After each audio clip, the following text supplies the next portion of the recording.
Asproni Koranga, Kenya Army Sergeant Major, Warrant Officer 1, Joel Gatibi Murage, Kenya Air Force Sergeant Major, Warrant Officer 1, Dennis Namunyu Oletalengo, na bila kumsahau Naval Sergeant Major, Warrant Officer 1, Bwana Haji Omar, wote wakiwa ni OGW.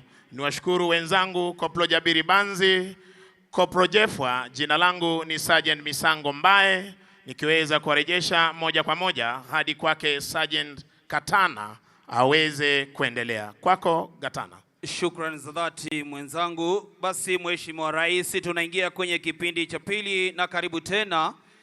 Ni kipindi ambacho kimeweza kuandaliwa na gwaride la maskauti nchini Kenya likiongozwa na bendi ya shule ya upili ya wavulana ya Kabianga kutoka eneo bunge la Belgut,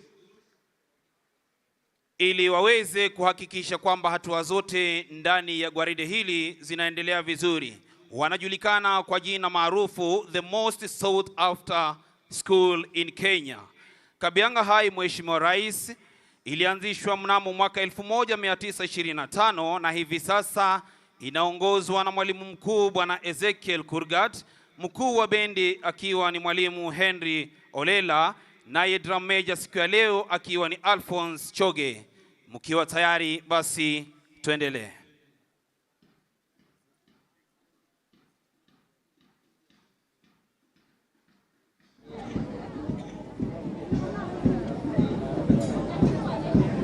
Scouts, Mheshimiwa Rais, ni vijana ambao wanaanzia umri mdogo na wako na hamasisho kubwa kwenye jamii zetu. Ikiwa sasa wewe ndiwe patron wao, Mheshimiwa Rais, wanaiga mtindo wako na mfano wako ili kuweza kuwa na maadili mema kwenye jamii.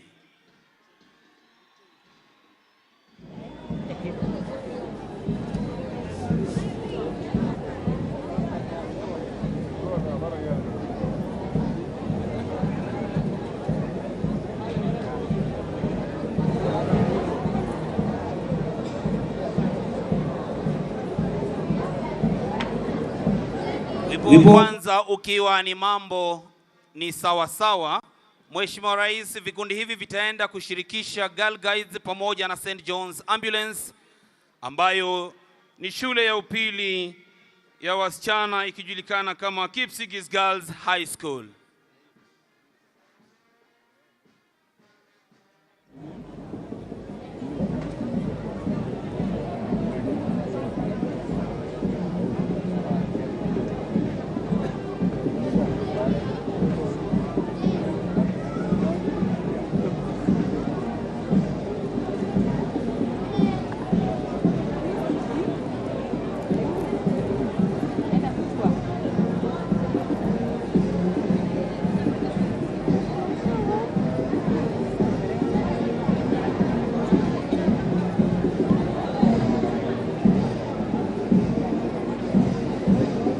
Kuweza kuhakikisha kwamba hatua zilizoko ndani ya gwaride hili la maskauti zinaenda sawa sawia, ni kikundi cha Kabianga Boys na nyimbo zao tamu tamu.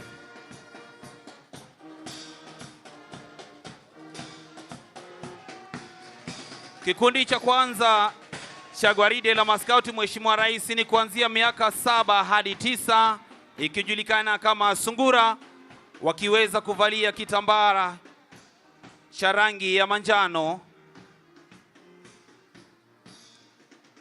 Vile vile kikundi kinachofuata chini ya uongozi wake Sharon Cherono ni kikundi cha miaka 10 hadi 12 kikijulikana kama Sungura.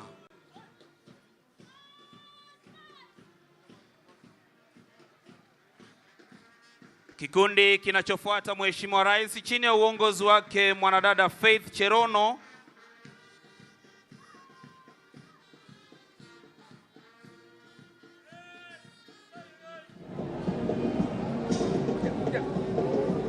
kikundi kinachofuata miaka 14 hadi 18 wakijulikana kama Mwamba.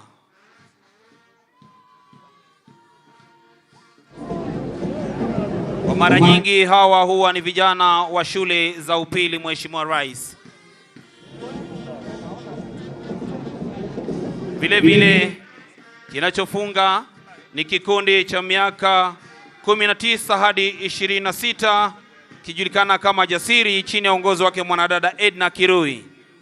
Wanaofuata Mheshimiwa Rais ni Girl Guides. Hawa ni chini ya miaka 3 hadi 6 wakijulikana kama Rainbow. Makofi kwa wana Girl Guides pamoja na Scouts tafadhali.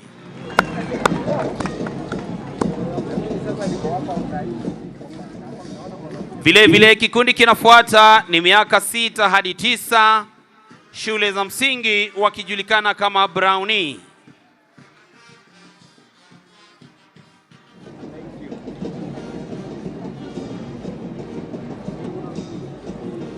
Kinachofuata ni kikundi cha miaka 10 hadi 14 ikijulikana kama Girl Guides.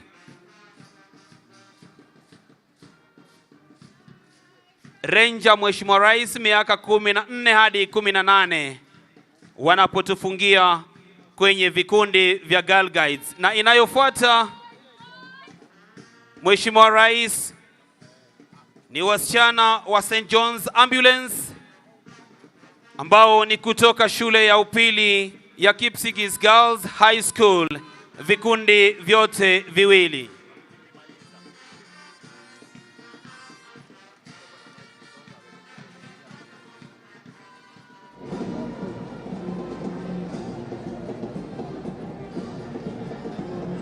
Wanapomalizia na kuondoka kiwanjani bendi ya Kabianga Boys, Mheshimiwa Rais, ili kutamatisha gwaride hili la maskauti, Girl Guides pamoja na St. John's Ambulance. Asante sana Mheshimiwa Rais. Naomba sasa niweze kurudisha kwa mkuu wa kitengo cha State Function Bwana Mike Gitonga aweze kuendelea. Asante sana Afande Katana. Na wakimalizia Mheshimiwa Rais, sasa ningependa sote tuweze kutulia ili tuende kwa kipindi cha maombi. Na kwa maombi tutaongozwa na viongozi wetu wa tamaduni na pia wa kidini. Tukianza na kiongozi wa kimila Mzee John Sigei, kiongozi wa Kihindu Neleshbai Gaurishanka, Imam Abubakar Said Ali, na tukimalizia kwa maombi ya Kikristo ambaye tutaongozwa na Askofu Paul Kirui. Kwa hivyo sasa sote tutulie ili tuweze kuenda kwa maombi.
Leisir kalinya borot kole borot. Akongo borot ko tinye kalia tinye kole tinye. Ule sucha ule borot kole borot. Ule tinye boisiek tinye kole tinye. Tinye chepyosok tinye kole tinye. Tinye barnotik tinye kole tinye. Ule ni konditab Kericho ut kole ut. Ut engaimet ut kole ut. Ako borot kole borot. Mie kole mie. Yas somok yas kole yas. Yas angwan yas ko yas. Borot kole borot. Ule inarab ruta borot kole borot. Ako kim kole kim.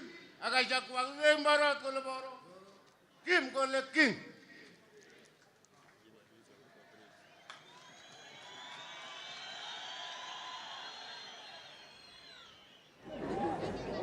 bow down for a prayer for the leadership of the nation, for the day today, Mashujaa Day Celebrations, to all our heroes who have dedicated their lives for our beautiful country, Kenya.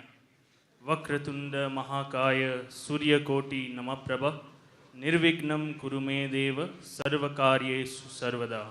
Om Dyo Santirantariksatgo Sante Prithve Santirapaha Sante Okhadaya Sante Vanaspataya Santirvisve Devaha Sante Brahma Sante Sarvago Sante Sama Santi Rede Viswani Deva Sadurita Niparasuva Chadbadran Tannasuva Om Sarvekham Vaikya Vedanam Rasoyat Sama Sarvekham me venametat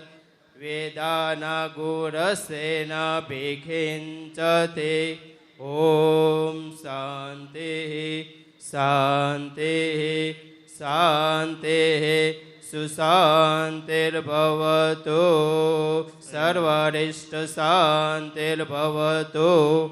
Amen.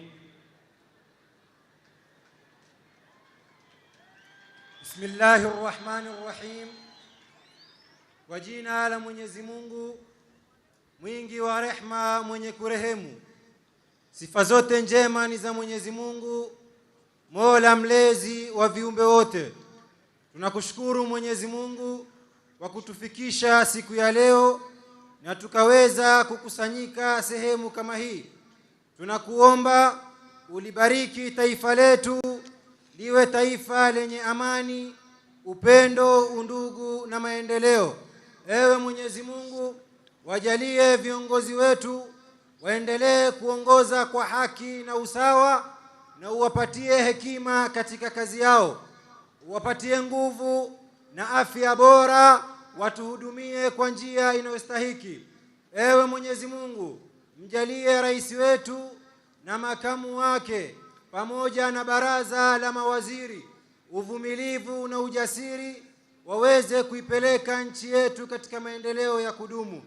Ya Allah, wapatie ushujaa juu ya ushujaa, waweze kukomesha ufisadi na dhulma, na waeneze haki na uadilifu. Ewe Mwenyezi Mungu, tusamehe dhambi zetu na utupatie maisha ya raha hapa duniani na kesho akhira. Wa sallallahu ala sayyidina Muhammadin wa alihi wa sahbihi wa sallam. Amin.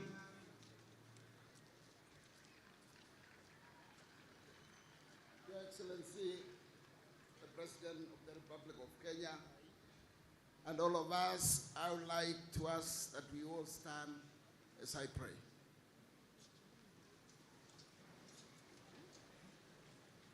Baba Mwenyezi Mungu mtakatifu, mtakatifu aishie milele, ambaye anatupa viongozi na kuandaa kwa ajili ya uongozi wa taifa letu. Ninakuheshimu na ninakutolea shukrani kwa sababu ya siku ya leo ya Mashujaa Day. Tunapokumbuka wale wote waliojitolea kupigania uhuru na wale wote wanaoshikilia mamlaka kuliongoza taifa letu ya Kenya, kwa sababu sisi sote ni washujaa, kwa sababu Mungu ulituweka katika nchi yetu ili tuweze kuishi, kukutumikia na kukufanyia kazi. Sasa Mwenyezi Mungu, nasimama mbele yako nikileta rais wetu Daktari Samuel Ruto, kwamba Mwenyezi Mungu utamshikilia, utampa heri, afya njema, uwezo na hekima kuliongoza taifa letu la Kenya. Ninawaombea wale wote ambao wako chini yake, kwamba wote watashikana mkono wanapotafakari kupanga na kuelekeza na kufanya maendeleo na taifa letu la Kenya. Ninaomba kwamba Mwenyezi Mungu wajalie afya njema, kwamba Mungu watasidi kutuongoza wakiwa na hekima. Wewe Mwenyezi Mungu ukiwa kiongozi, kwa sababu wewe bila wewe Mwenyezi Mungu katika maisha haya hatuwezi chochote. Tazama Mungu, naweka maaskari wetu wa ulinzi na wale wote wahusika wako nje katika taifa letu, wameenda kulinda amani, kwamba Mungu utawalinda kutokana na yule mwovu shetani, utawapigania, utawashikia mkono, na kwamba utaandamana na wao. Tazama Mwenyezi Mungu, sasa tunaomba kwamba katika nchi yetu ya Kenya tuweze kuwa na amani, amani huo uweze kuendelea, na tunaombea nchi zingine kama vile tunavyosikia kule Israeli na kwingine kwamba kumekosekana amani. Tuomba amani katika nchi yetu, na all our boundaries may plenty, peace and love be found in our boundaries. In the name of the Father and of the Son and of the Holy Spirit, and we say amen. Kwa heshima naomba tuweze kuketi. Mheshimiwa Daktari William Samoei Ruto, Rais wa Jamhuri ya Kenya na Amiri Jeshi Mkuu wa Majeshi ya Ulinzi, Mheshimiwa Mama wa Taifa Mama Rachel Ruto, Naibu wa Rais Mheshimiwa Rigathi Gachagua, mke wa Naibu wa Rais Mheshimiwa Pastor Dorcas Rigathi, Mheshimiwa Spika wa Bunge la Kitaifa na Bunge la Seneti, Jaji Mkuu na Rais wa Mahakama ya Upeo, Gavana wa Jimbo la Kericho Mheshimiwa Daktari Eric Mutai na viongozi wa tabaka nyadhifa mbalimbali, mabalozi na maafisa wakuu wa kidiplomasia, mashujaa kutoka pembe zote za nchi yetu ya Kenya, wananchi wa Kericho na Jamhuri tupendayo Kenya, mabibi na mabwana. Mheshimiwa Rais, niruhusu niwaombe mashujaa ambao wameketi upande wangu wa kulia, niwaombe wasimame wale ambao wanaweza kusimama, ili tuweze kuwatambua na kuwapongeza, kwa sababu leo ni siku yao. Kwa makofi na shangwe tuwapongeze mashujaa ambao wako hapa. Tuwapigie makofi tafadhali wananchi. Naomba waketi. Mheshimiwa Rais, kwa niaba ya kamati andalizi ya tamasha hii ya siku ya mashujaa, naomba unikubalie niweze kuandalia burudani fupi. Naam, Mheshimiwa Rais, hivi sasa tunakukaribisha kwenye burudani la leo litakaloporomoshwa na vikundi mbalimbali.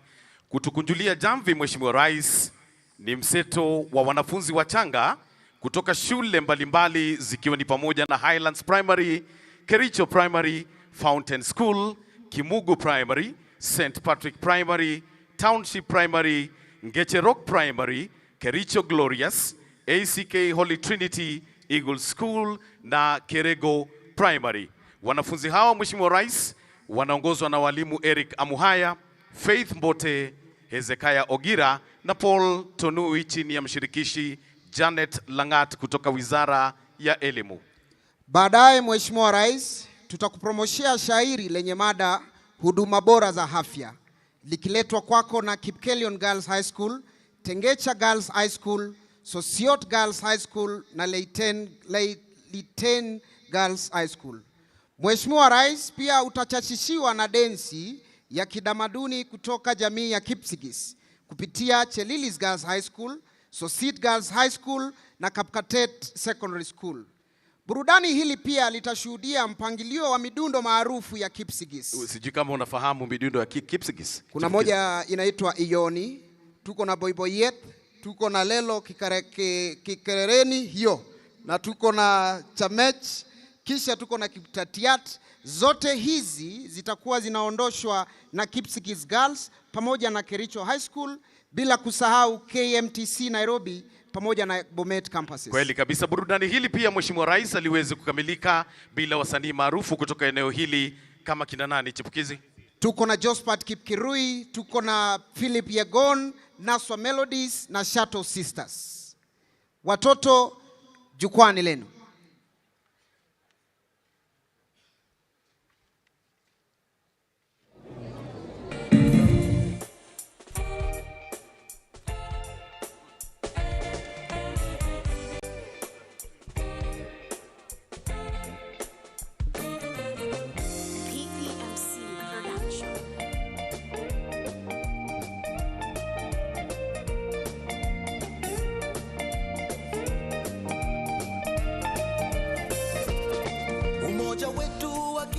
taifa ndiyo nguzo ya nchi yetu. Tukiungana sote pamoja, tutaijenga Kenya yetu. Kwa amani na upendo, tuendeleze utu wetu. Haya yote tukizingatia, baraka tele tutapokea. Vijana, wazee, kina mama, tunaweza tukiungana.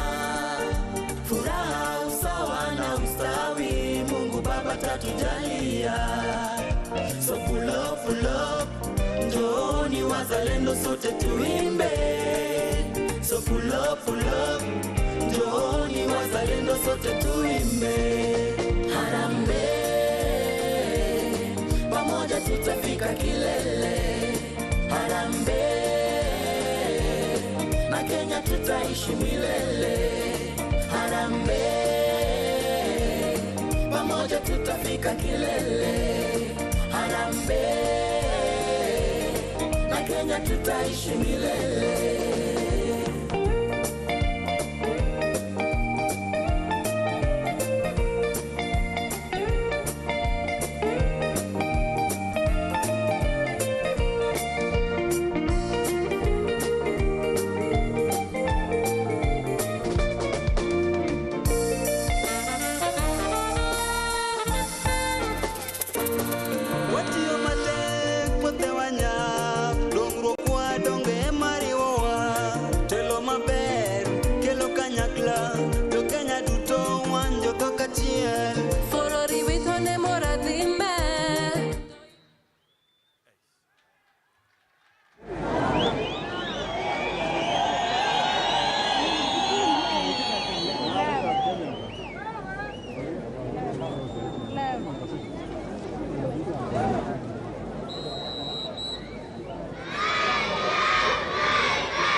Washangilie wanaposema I love my country Kenya, wakiwa wamechora ramani ya nchi yetu.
Twajivunia mashujaa wetu, tuwapongeze kwa makofi.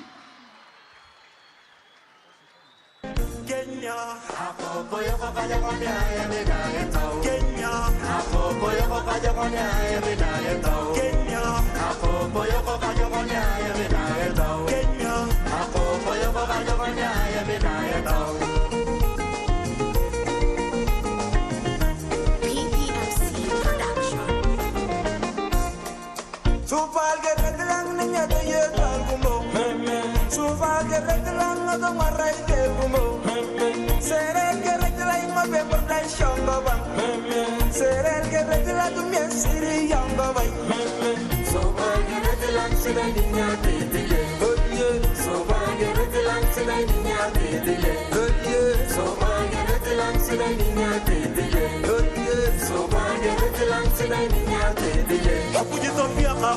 Ani buni yo kenya ki jo boro ko choki boy ginoria era na kajo kakane iya ngetalio iya lukania iya tot iya modi iya kodogwan iya ri iya ngatunyu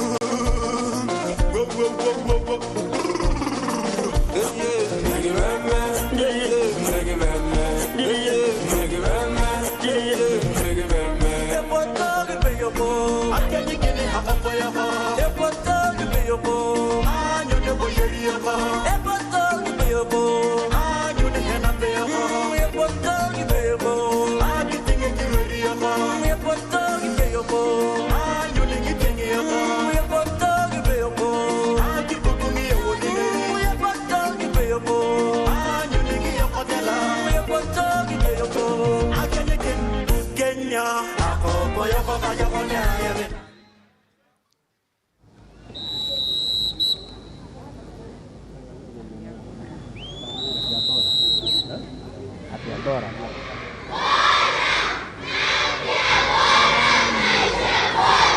Wanasema afya bora, maisha bora. Tuwashangilie kwa makofi.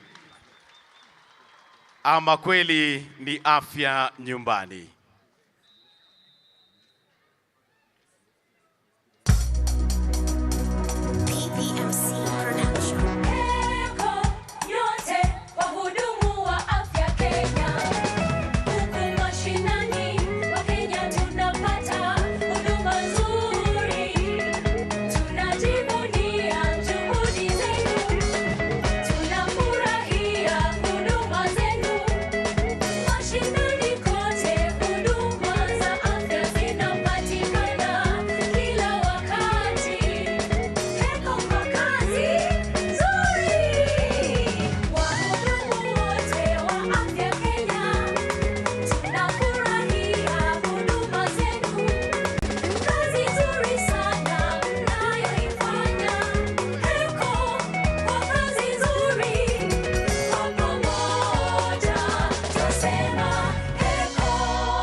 Tuwashangilie watoto kwa makofi tafadhali.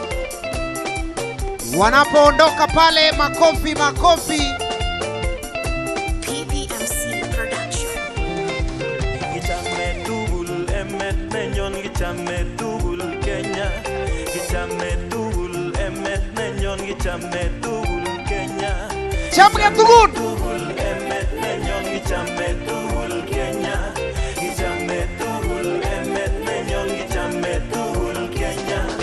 Najivunia kuwa Mkenya, niko imara. Kazi nitaifanya kuilinda nchi yangu.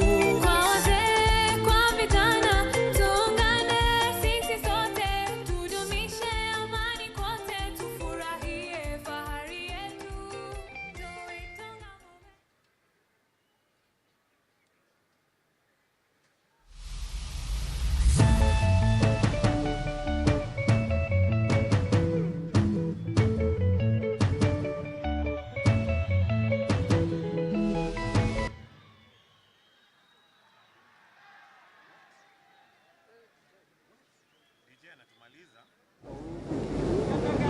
Hicho ni kionjo.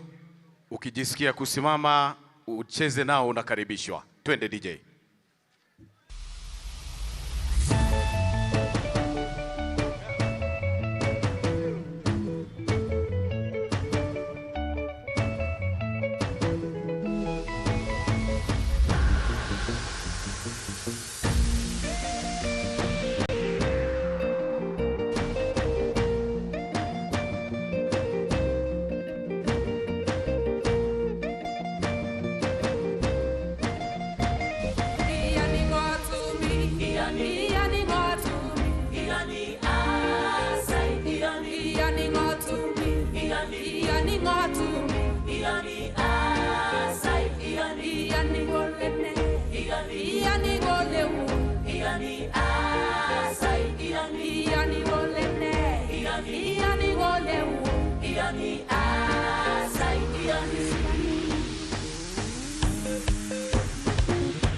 mapeni mupate kuyatumia, tutatibiwa nyumbani.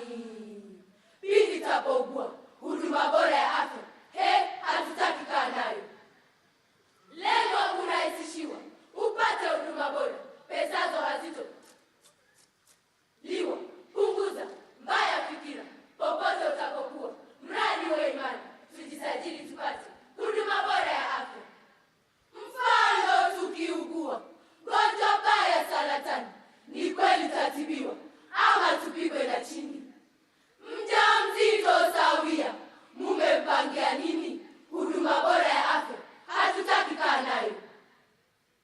Hayo ni kipaumbele, vyema tashughulikiwa, na mengine tele tele nchini atatibiwa. Pamoja tusonge mbele. Ibenita.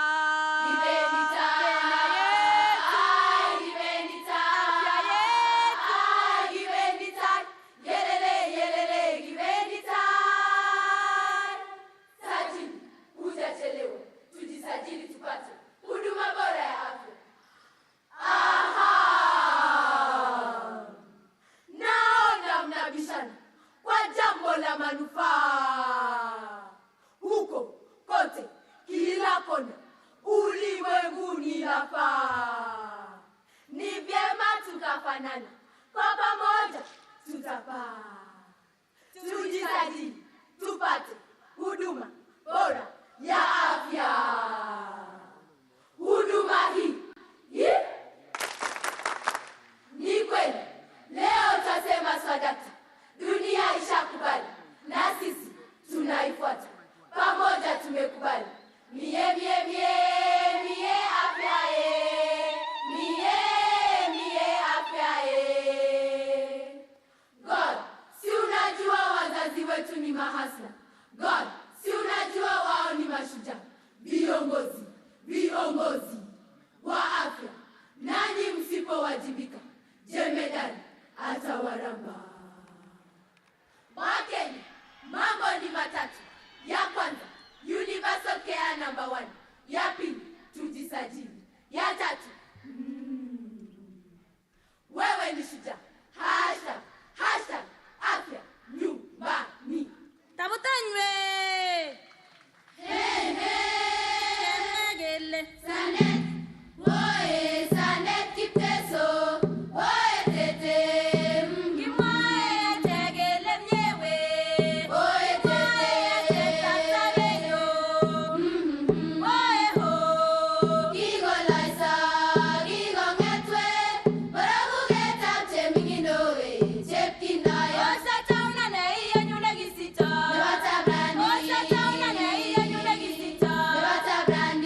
boiboiyet. Kitinye boiboiyet. Kitinye boiboiyet. Kitinye boiboiyet. Kitinye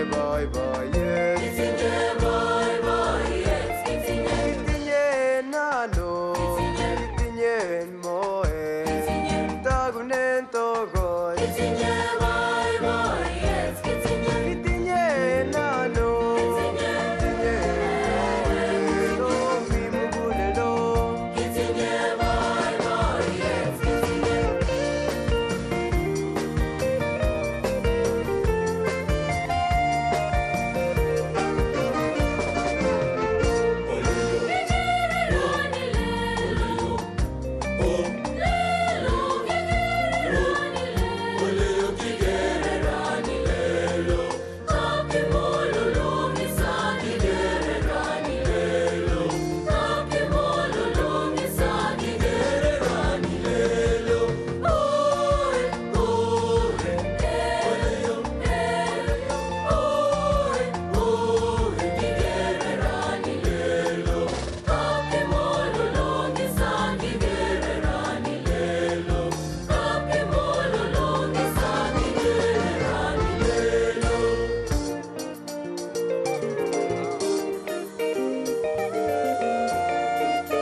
PPMC Production.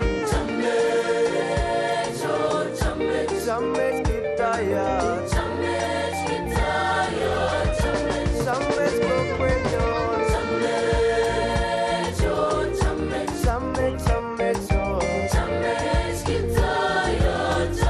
Chamech emenyon. Chamech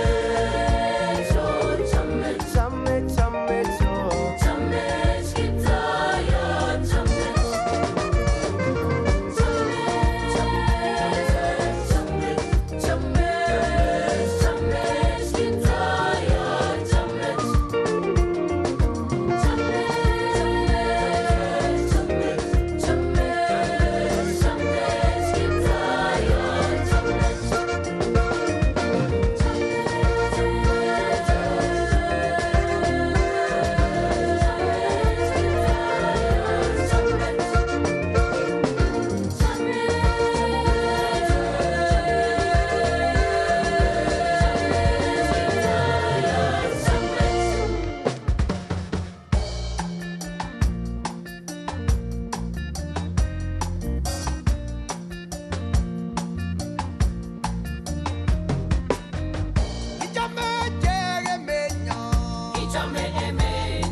Achamina sweetiwe, achamina kumbawe, achamina sweetiwe. Amini jatuma nena naiba mwamira gerichoe, amune gerichoe, amune kitugule, ingoro sinendete, Ila kinyigonige, ingoro sinendete, ila kinyigonige, ingoro mursige, inagenda ekyoge, ingoro mursige, inagenda ekyoge, kimnyete ngisiete, kebaenda ekyoge, kimnyete ngisiete, kebaenda ekyoge.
Afya nyumbani. Wapi makofi na vigelegele wananchi?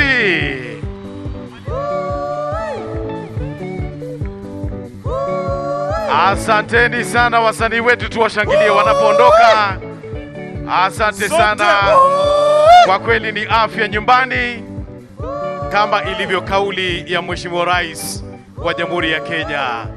Shukran sana DJ. Asante sana. Mheshimiwa Rais, tunahitimisha burudani. Tafadhali chipukizi, hatutaweza kukuruhusu kuimba wimbo wako kwa leo. Hakuna shida, manake hata nilikuwa sijaumaliza. Mheshimiwa Rais, kwa onyesho hilo ndipo tunakunja jamvi la tamasha yetu ya burudani leo. Tunapoita mashujaa wetu, tunashukuru wote waliopanga na wote walioshiriki.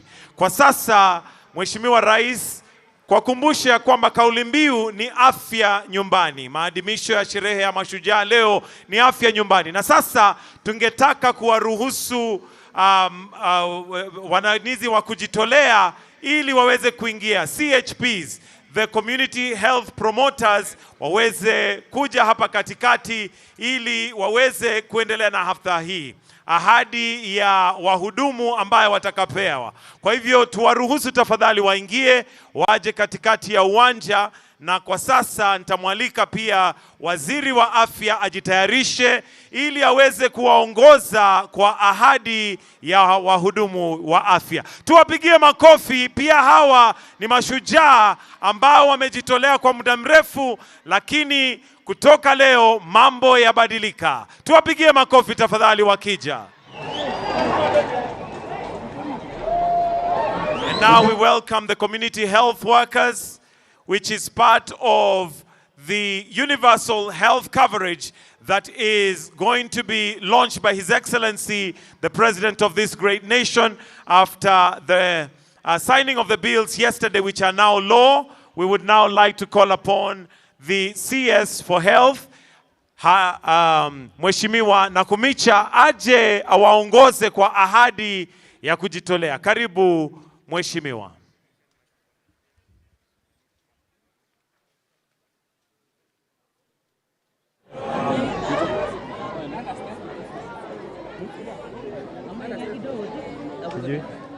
Basi wahudumu, tunaomba ya kwamba mtarudia hii ahadi ambayo mnajitolea leo mkifuata waziri atakayewaongoza. Bado tunangojea waingie, wakiingia basi tutaendelea, lakini bado wanaendelea kuingia. Basi tukiwashukuru, tuwapigie makofi tafadhali. Tuwapigie makofi. Hawa ni washujaa pia, mashujaa ambaye ni wahudumu wa kujitolea, lakini mambo yabadilika. Na sasa nitamwalika Waziri wa Afya, Madam Susan Nakumicha, ili awaongoze kwa ahadi. Mheshimiwa Rais, sasa ni wakati wetu wahudumu wa afya nyumbani kutoa ahadi ya huduma kwa afya nyumbani. Nitawaomba nyinyi wote wahudumu wa afya nyumbani mrudie mambo haya nyuma yangu. Sisi wahudumu wa afya nyumbani tunaahidi kutumikia jamii zetu kwa mioyo thabiti, mikono wazi, ujuzi na kwa kujitolea. Lengo letu ni kuelimisha, kuwawezesha na kusaidia jamii zetu kukuza afya, kuzuia magonjwa na kuwaelekeza kwenye huduma za afya. Tunakubali jukumu hili tukufu na tuko tayari kutumikia jamii zote. Afya yetu, afya yetu. Jukumu letu. Ndiyo, ndiyo. Asanteni sana.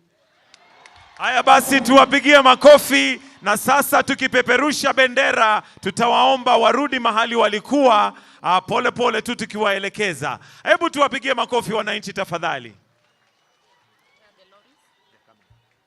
Na kwa sasa wakiondoka pia kuna lori ambazo zitakazoingia, ikiwa ishara ya kwamba sasa dawa pia zitapatikana, na tutamuomba rais atateremka hivi karibuni ili aweze kuflag off ikiwa kama uzinduzi wa universal health coverage.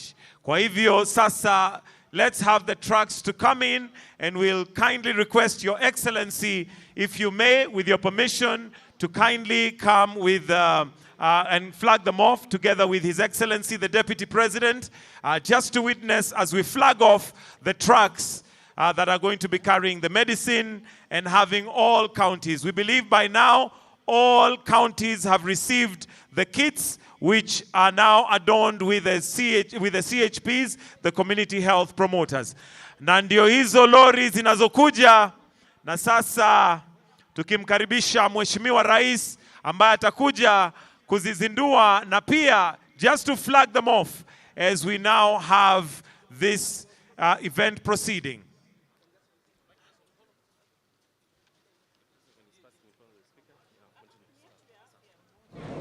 Tukiwakumbusha kwamba kauli mbiu ni afya nyumbani. Hebu sote tuseme afya nyumbani.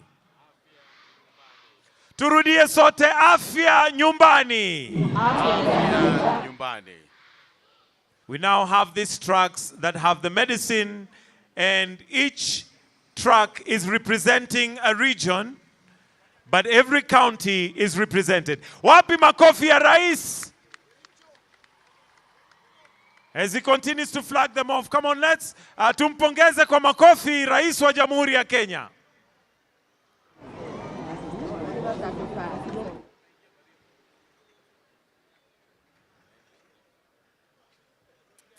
Haya basi, ndio hiyo track ya pili, representing Nairobi County 047. Because of time, we only have 8 tracks representing the 8 regions. Marsabit County, Tana River County, representing the coastal province. We have Bungoma County, representing Western. Alafu tuko na Homa Bay County, representing Nyanza. Pia tuko na Wajir County, representing the northern. Basi tuko northeastern. Tuko na ingine moja, na hiyo ni ya Nyandarua County, representing Central. Asanteni sana. Thank you so much, Your Excellency. Tunashukuru na kwa heshima tutaomba uweze kurudi.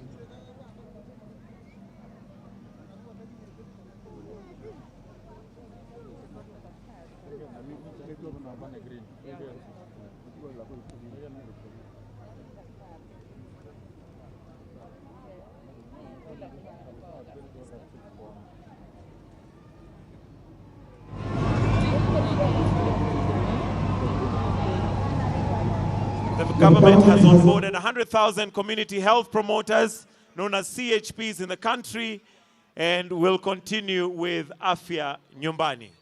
Naomba sote tuweze kuketi.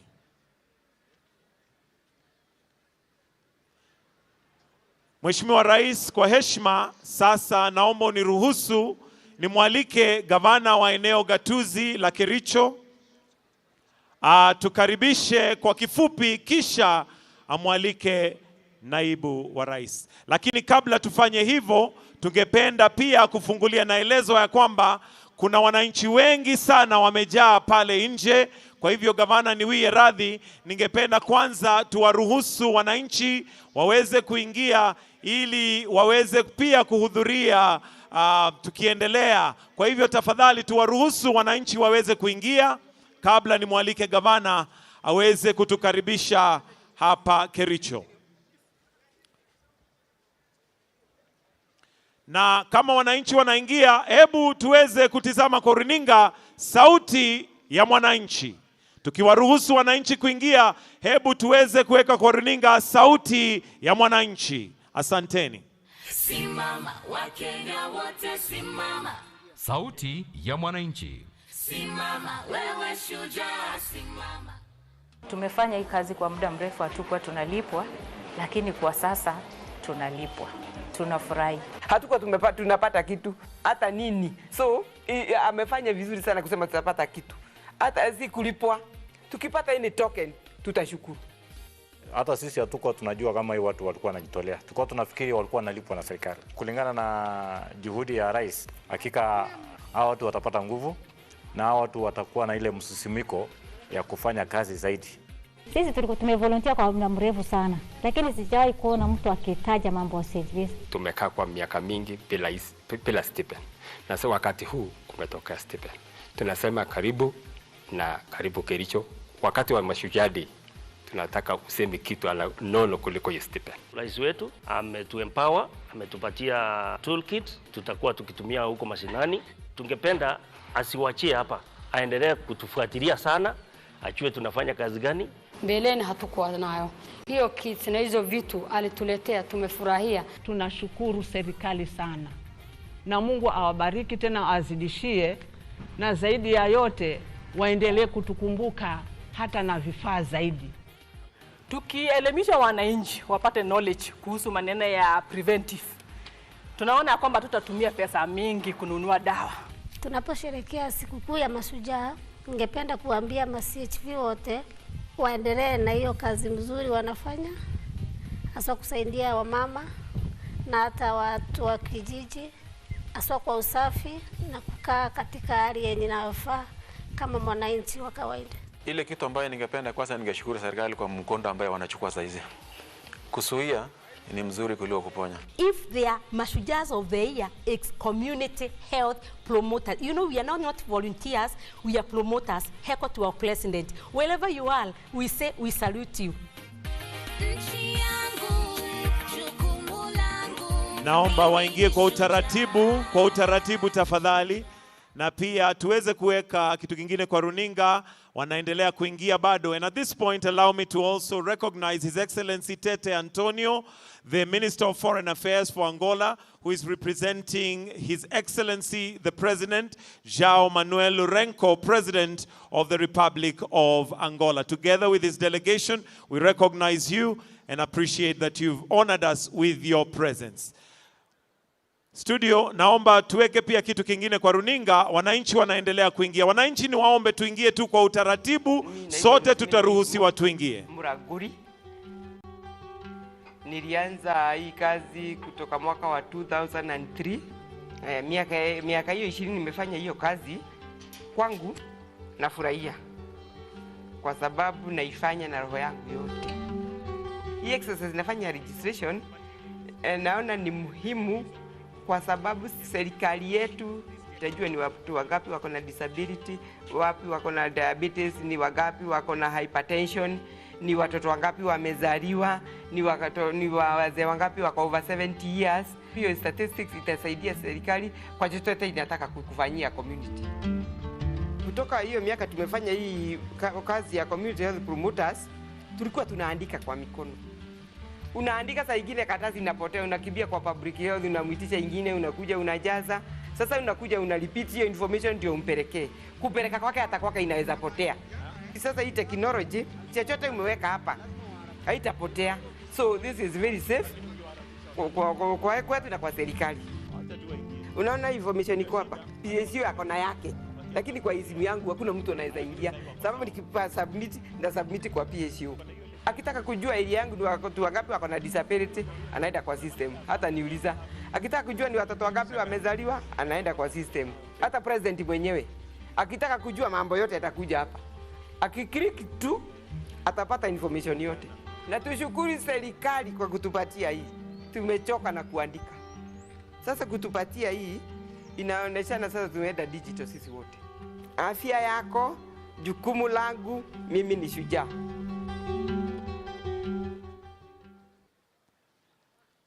Asanteni sana wananchi kwa kuingia kwa utaratibu. Na sasa Mheshimiwa Rais, naomba uniruhusu niweze kumwalika gavana wa eneo gatuzi la Kericho atatukaribisha, na akimaliza amwalike naibu wa rais. Tumpigie makofi gavana Dr. Eric Mutai.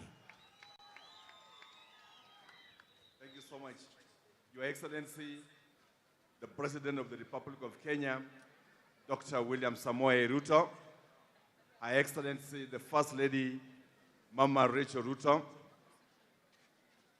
His Excellency, the Deputy President, His Excellency Rigathi, Her Excellency Rigathi Gachagua, Rigathi Dorcas, the speakers of the two houses, all invited guests, ladies and gentlemen. It gives me a pleasure this morning to welcome all of us to Kericho County. Indeed, if there is one single honor you have demonstrated to the people of Kericho, is your choice to have this state event in Kericho County. And on behalf of the great people of Kericho, we wish to say thank you, na kwa niaba yao tunasema asante sana. Secondly, Your Excellency, we wish also to indicate that as we celebrate this very important occasion, as the county government of Kericho, we have 1,600 community health promoters. With the program you have put in place, we are committed as counties to ensure that we commit 50% in our budget to match what the national government is providing us so that we are able to give stipends to the community health promoters. Secondly, Your Excellency, as Kericho County, we want to say thank you because of the great infrastructural development that has taken place in our county. Just to mention, the other day, we were able to launch the ICU at Kapkatet, which was equipped by your government. We were also able to launch our basic oncology center in Kericho to handle matters cancer through the support again from your government. And we want to say thank you for the same.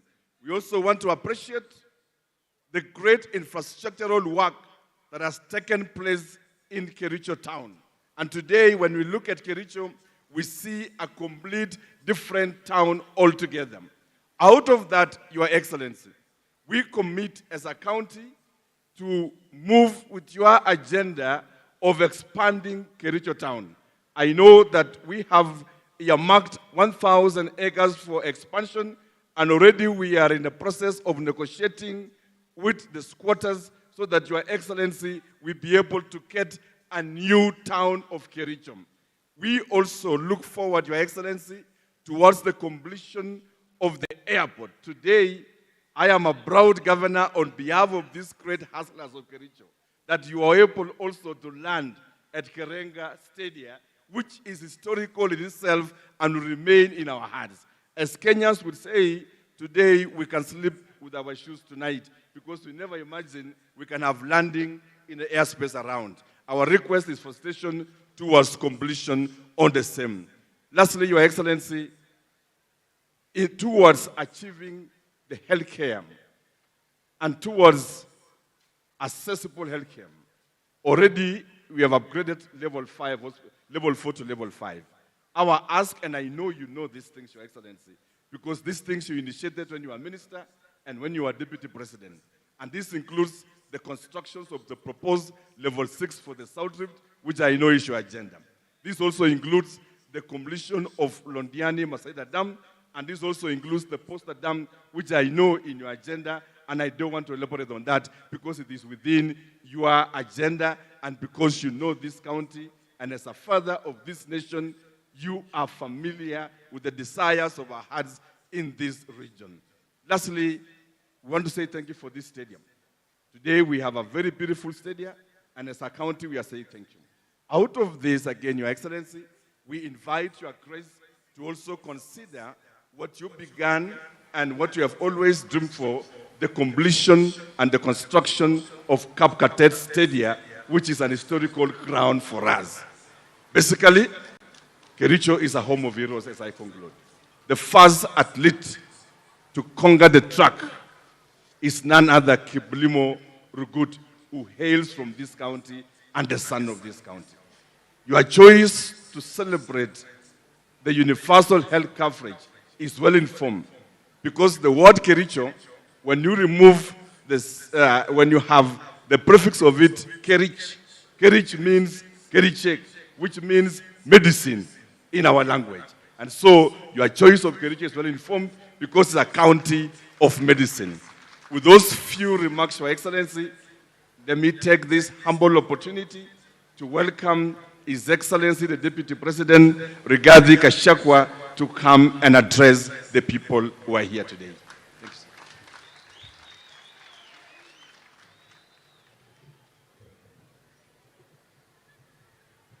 Your Excellency, the President of the Republic of Kenya and Commander-in-Chief of the Kenya Defense Forces, Dr. William Samoei Ruto, Your Excellency, the First Lady of the Republic of Kenya, Mama Rachel Ruto, the Prime Cabinet Secretary, the Honorable Musalia Mudavadi, the Foreign Affairs Minister from the Republic of Angola, Ambassador Tete Antonio, the Speaker of the National Assembly, Honorable Moses Wetangula, the Speaker of the Senate, Amason Jeffa Kingi, Your Ladyship, the Chief Justice and President of the Supreme Court of Kenya, Lady Chief Justice Martha Kameme, our host Governor Eric Mutai, Excellencies Governors Present, Excellencies Ambassadors, High Commissioners, and members of the diplomatic corps, all other leaders, na wananchi wa Kericho, hamjambo? Hamjambo tena. God is good, and all the time. Salimieni kwa hewa. Bwana Yesu asifiwe. Bwana Yesu asifiwe tena. Your Excellency, I seek your indulgence, if you allow me, before I welcome you to address the nation with tremendous respect, to request our visitor, Ambassador Antonio Tete, from the Republic of Angola, to come and greet the people of Kenya and say a few words. Ambassador.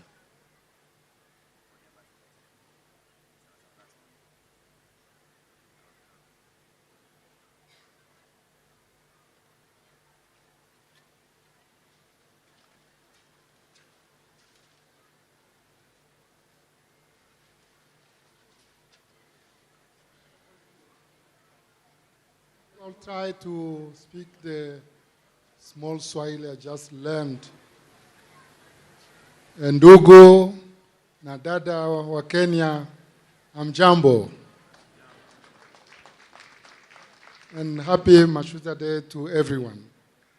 Mr. President, First Lady, Vice President, Prime Minister, Ministers, Speakers of the two houses, dear colleagues here present, my brothers and sisters, on behalf of President João Lourenço, I would first like to convey his apologies. He would have loved to be here, but for foreseen reasons, he couldn't make it to Kericho. But he sent you a very warm greeting, thanking again for the warm reception we always have been granted in whenever we come to Kenya. Mr. President, it is very emotional for the Angolan people to be here, especially on a such day of Heroes Day, because those are the same heroes who also are not only Kenyan heroes, but they are also African heroes and Angolan heroes. Many maybe would remember how the struggle for independence of Angola benefited from the revolution of Kenya. We think of the Mau Mau and others.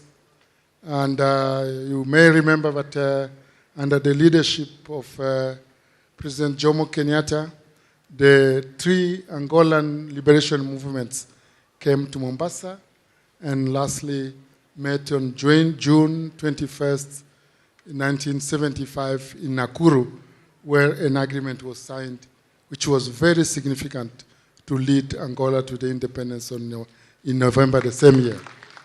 So we will never have enough words to thank the Kenyan people for contributing not only to our freedom, but also for consolidating, helping the Angolan people to consolidate our independence. Today, Mr. President, the nature of the struggles are over. We have the struggle for development. We have the struggle for peaceful environment. We have the struggle for peace in our countries and in our region. And here again, Kenya has been at the front line and collaborating with Angola in many of those areas. Mr. President, I think we are starting a new dawn in the relationship between Angola and Kenya. Just imagine, I just spoke about 1975, but we are having the very first official visit of an Angolan president to Kenya. And we held yesterday with my brother, the Prime Minister and Minister for Foreign Affairs, the very first joint commission to look at the areas of cooperation. Because until we make it to build our continent together, we fly together or we sink together.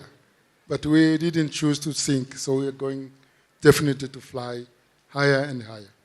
Mr. President, thank you again for giving us the opportunity to greet our sisters and brothers from Kenya, and thanking you all for associating to this very important day, which the same day we celebrate in Angola on 17 September, the Heroes' Day. So we are very, very honored to be here.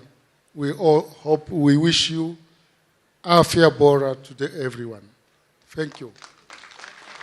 Asante sana. Thank you very much, Ambassador. Your Excellency, the 60th Mashujaa Day is one of the most important occasions in our history. We celebrate the day from Kericho County, one of the most active and colonial hotspots in the country, whose people were stripped of their right to land. We join the people of this county and other Kenyans in celebrating the gallant men and women who put their lives on the line to attain our freedom and restore our dignity. Your Excellency, we celebrate these men and women because they believed in the power of Africans in defining their destiny in socio-economic transformation. Kiongozi wetu, leo ni siku yako. Mimi nilikuwa hapa siku ya Jumatatu na nikapata nafasi ya kuongea na watu ya Kericho. Na kwa sababu wao walikuwa ng'ambo, mimi ndio nilikuwa nawika hapa. Sasa wewe huko, mimi sina sauti.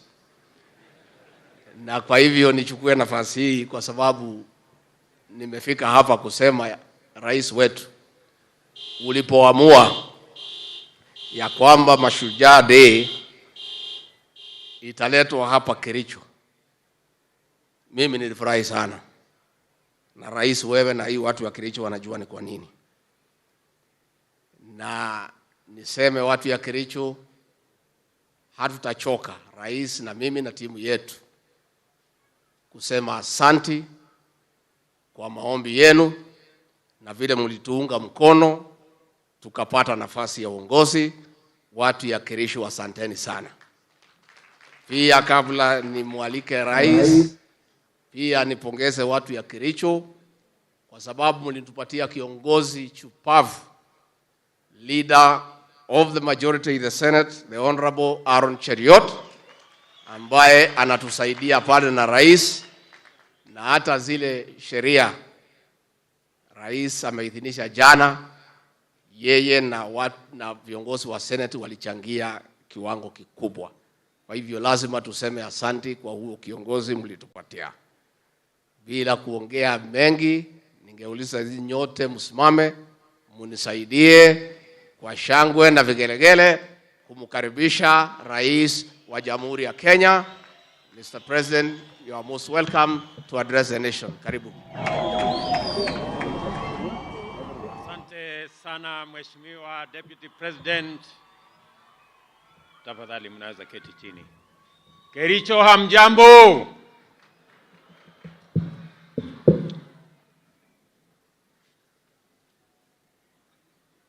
Our guest, my friend Tete Antonio, Minister for Foreign Affairs, who is representing my brother, the President of Angola, who is in Kenya as we talk. And he will be having a state visit tomorrow. Fellow leaders, the great people of Kericho, distinguished Kenyans, members of the diplomatic corps, guests, ladies and gentlemen, watu wa Kericho, hamjambo tena.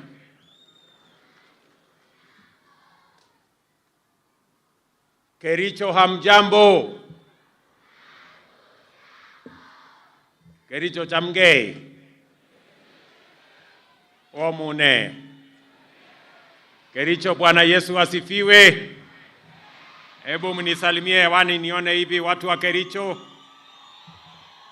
Asanteni sana.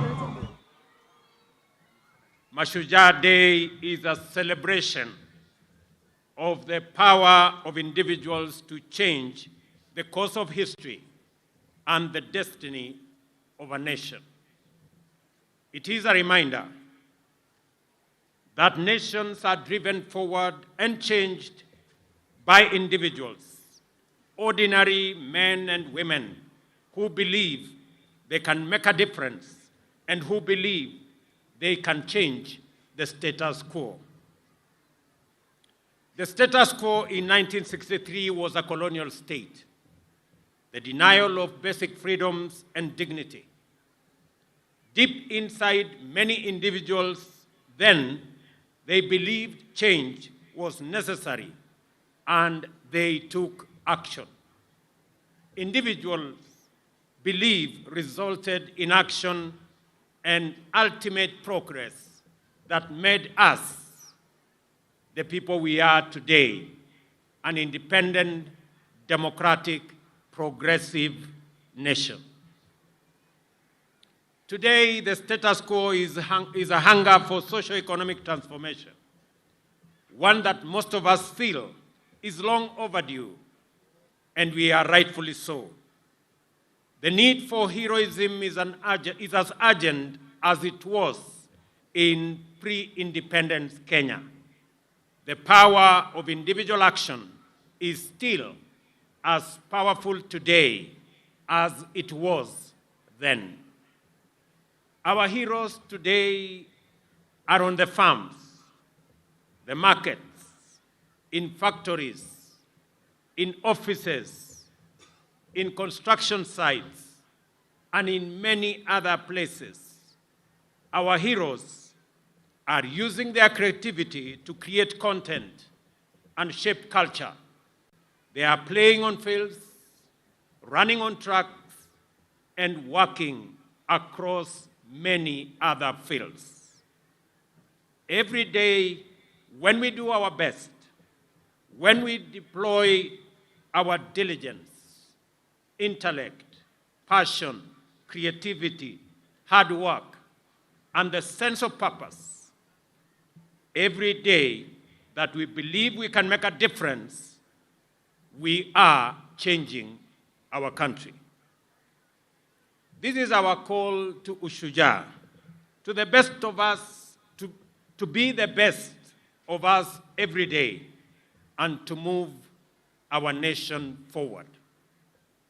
This is why we are focused on empowering Kenyans to be at their best on diverse fields by democratizing and innovating government services to ensure that we give as many Kenyans as possible the opportunity to be their best so that they can move our country, our nation forward into a destiny that we all share as a people.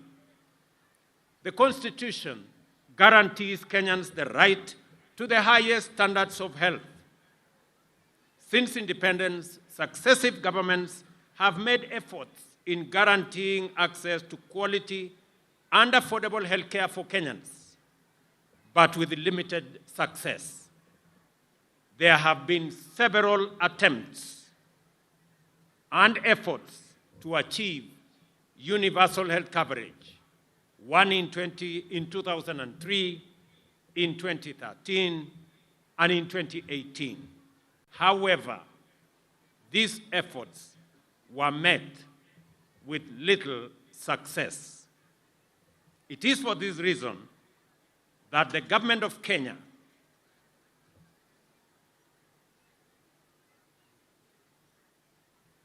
identified healthcare delivery as one of the core pillars of the bottom-up economic transformation agenda. In the Kenya Kwanza Manifesto, we made several commitments towards the delivery of universal health coverage. These include the provision of a fully public financed primary health care, the installation of a digital health management information system, and the setting up of a fund for improving healthcare facilities across Kenya. Other commitments were the setting up of an emergency medical treatment fund, the establishment of a national insurance fund that covers all Kenyans, and the availability of medical staff who would deliver on this great universal health coverage that has been in the works for a long time. The government has instituted a paradigm shift to preventive and promotive health rather than where we've been at curative health. This approach also makes economic sense. Community health reports state that for every 1 shilling invested in community health, 9 shillings and 40 cents are realized in economic and social gains in our society. In our plan, delivery of primary health services at community level will start with community health promoters. And we are very proud that they are represented in large numbers today in this very important Mashujaa Day. The work of the promoters will include basic preventive and promotive health, health education, basic first aid for the treatment of minor injuries and ailments at household level, and referral for facility-based health care. Each community health promoter is allocated 100 homes within their neighborhoods, and this will happen countrywide. Considering the pivotal role played by community health in attainment of universal health coverage, the long-term financial viability and sustainability of community health is contingent on enhanced domestic resources for health. The national government is working closely with our county governments to strengthen the delivery of community health services through the payment of stipends for the 100,000 community health promoters. This will be done on a margin basis, 50% contributed by the national government and 50% contributed by the county governments. The national government has already allocated Kenya shillings 3 billion annually for payment of these stipends, and it is my belief that counties will match up this fund so that we can enable these great heroes of our time to help us on the delivery of community health at the household level. It is worth noting that as of today, over 1 million households in 10 counties have been visited already by community health promoters, overt services, and their data captured in the Afya Nyumbani dashboard. And this is a significant major achievement, as this dashboard is not only available to the Ministry of Health, it is also available in my office. We also agreed to provide the 100,000 community health promoters with kits, which contain basic equipment for household health screening, medicines and supplies used for service provision at the household level. And as you can see today, every community health promoter here present, each one of them has a health promoter's kit. And that is the case with 100,000 community promoters everywhere in the Republic of Kenya. Quality community health data is essential for the planning, resource allocation, and monitoring of progress towards universal health coverage. The government is committed to delivering on the digital health agenda, starting from the community level. The electronic community health information system, which is live and being used by the promoters across the country is a simple and user-friendly mobile health device being used, and its application will be used to collect real-time, accurate household data. It will also initiate planning for health service delivery and provide linkage to health facilities. Along the CHP kit, the government has provided additionally 110,000 smartphones for use by the promoters and community health assistants. The shift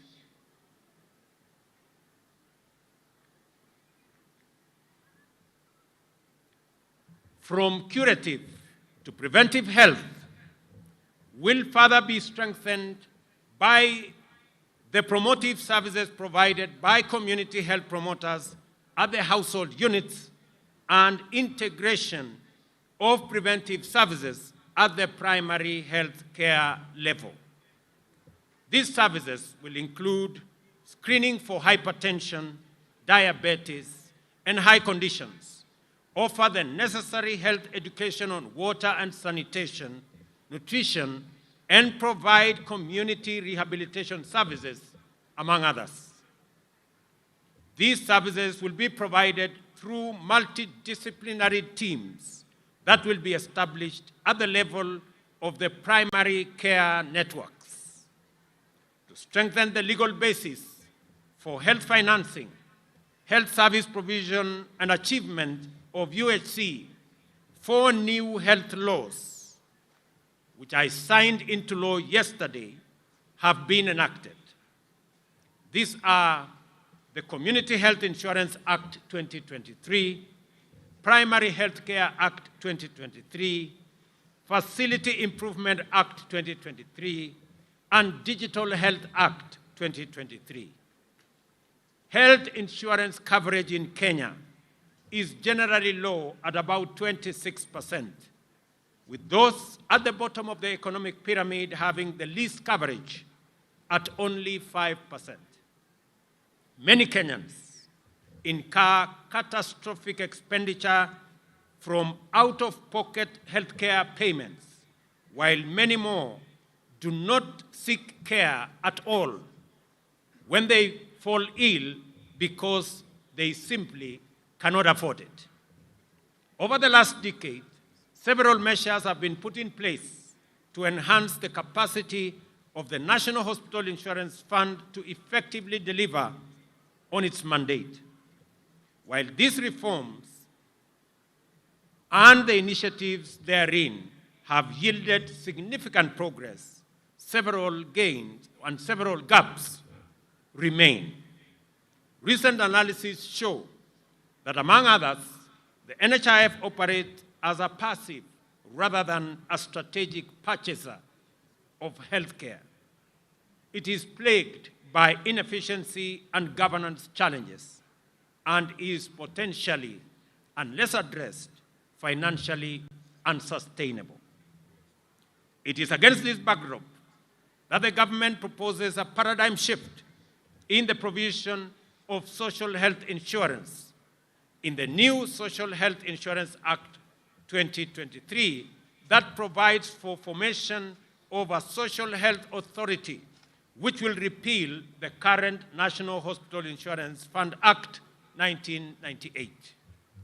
In our plan, I promise a fully publicly financed primary health care system, an emergency care fund, and a health insurance fund that will cover all Kenyans. This promise is delivered through the enactment of the new Social Health Insurance Act, which, among others, establishes the publicly financed primary health care fund, a fully publicly financed chronic and emergency and critical illness fund, and the social health insurance fund, and access to health care from now henceforth will no longer be based on ability to pay, It will be based on the health needs of every Kenyan. We are implementing a per-household payment system where a flat rate applies to everyone regardless of their income. Consider this, for example. Previously, an individual earning 10,000 had to pay Kenya shillings 500 for NHIF, a hefty 5% of their earnings. On the other hand, those with a salary of 100,000 or more contributed 1,700, a mere 1.7% of their income. Astonishingly, even someone with monthly income of Kenya shillings 1 million, like William Ruto, the president, paid the same amount of 1,700, which translates to a paltry 0.17% of their substantial earnings. This bizarre setup meant that low-income earners, mama mbogas, and bodabodas were effectively subsidizing high-income earners like myself. The Social Insurance Fund corrects this anomaly and makes sure that every citizen pays for health a percentage of their income, an equal percentage of their income, so that we can equalize the fortunes of every citizen with respect to access to health. The Social Health Insurance Fund also signifies a shift to increased use of domestic resources for health financing and a sustainable approach, especially at a time when resources from donors and development partners are dwindling. The healthcare system in Kenya is largely focused on curative services at the expense of preventive and promotive services. This has occasioned inequity in financing, which has disadvantaged primary healthcare uptake and promotion. The government's mission is to build a progressive, responsive, and sustainable healthcare system for accelerated attainment of the highest standard of health for all Kenyans. The funds allocated to public health facilities have substantially reduced over the years, as they are directed to the county revenue fund and are rarely reinvested into the facilities. The lack of autonomy in public health facility management and financial control has led to increasing fragmentation, poor service delivery, deteriorating health outcomes, reduced efficiency, access, equity, financial protection, and also insignificant transparency and accountability. The Facility Improvement Financing Act corrects this situation and aims to structure the process and guide the counties on how to provide for retention, management, and use of revenue derived from health-related services rendered at public health facilities.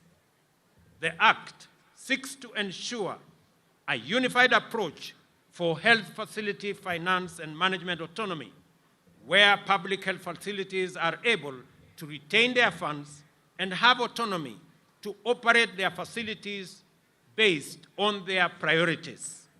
This will improve availability of resources at the facility to provide adequate and equitable quality health services, increase efficiency, and thus improve health outcomes for all Kenyans. Kenya has made significant strides towards digital transformation, with many sectors leveraging on technology to enhance implementation of digital products and services.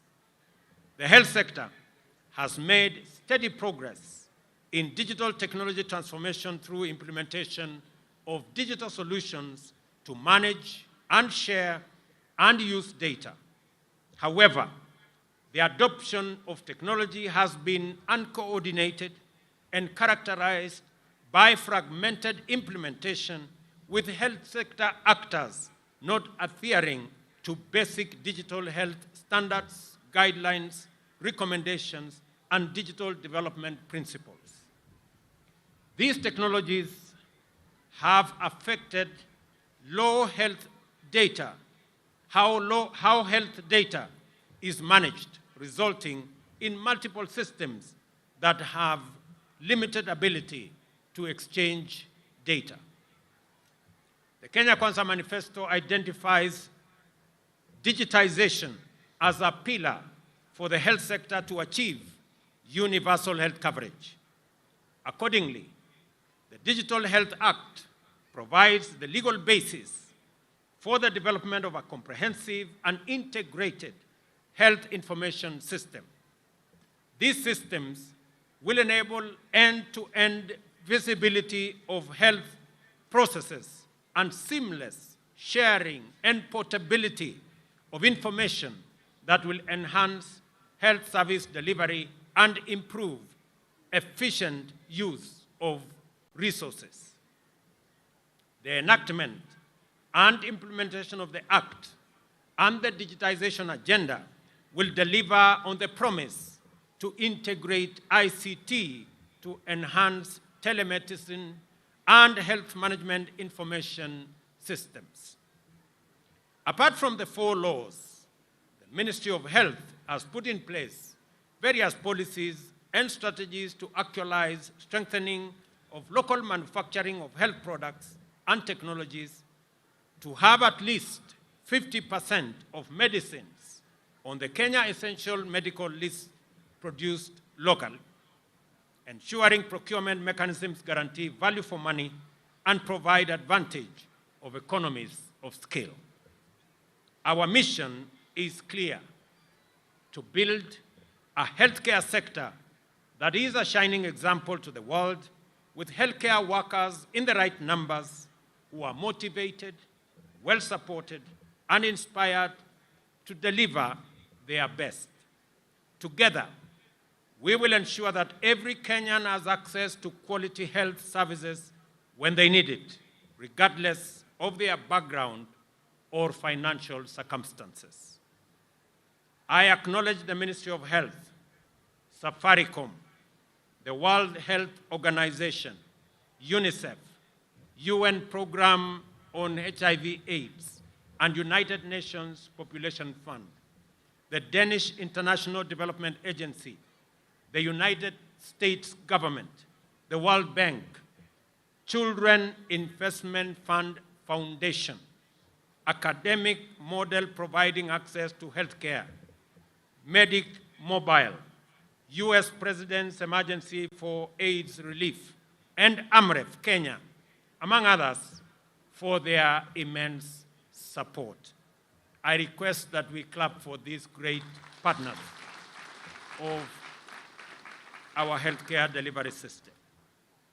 Kenyans have deliberately rejected ideas and programs that limit our productivity, waste our resources, and delay our takeoff. This is why our focus on effectively lowering the cost of living is based on increased agricultural productivity and expanding land and other resources for production. We have rolled out an agricultural support program that has provided farmers with access to fertilizer, affordable credit, and extension services. By end of July, we had distributed 3.5 million bags of region-specific crop fertilizers in 41 counties to registered farmers, working with county governments for last-mile delivery. For the first time in Kenya, fertilizer was distributed on the basis of acreage and the crops that farmers produce via a digital e-voucher platform. The results of this program are evident across Kenya. We have placed over 200,000 acres under cultivation, which is more than last year. We are looking forward to a bountiful 44 million bags from the long rain season and 61 million bags overall for both seasons, marking an impressive increase of over 40% in relation to last year. Fertilizer support for the short range crop is now available at National Cereals and Produce Board depots for regions that planned in this season, including central Kenya, eastern and western parts of the country. I urge all unregistered farmers to use this opportunity to register so that they can benefit from the support of fertilizer for all their crops, whether it is tea, coffee, sugarcane, macadamia, avocados, and all the other crops that are engaged with our farmers. To reduce our national edible oil import bill, which currently stands at $1 billion annually, the government is supporting sunflower cultivation by distributing 600 metric tons of seed to farmers in partnership with counties in eastern, western Nyanza regions during these short rains. It is important that we are working with counties on other oil crops to deliberately reduce our import bill on oil and edible oil requirements for our country. When we came into office in September last year, only 320 government services were available online. Today, there are more than 13,000 services, and we expect to onboard all services by the end of this year. This has increased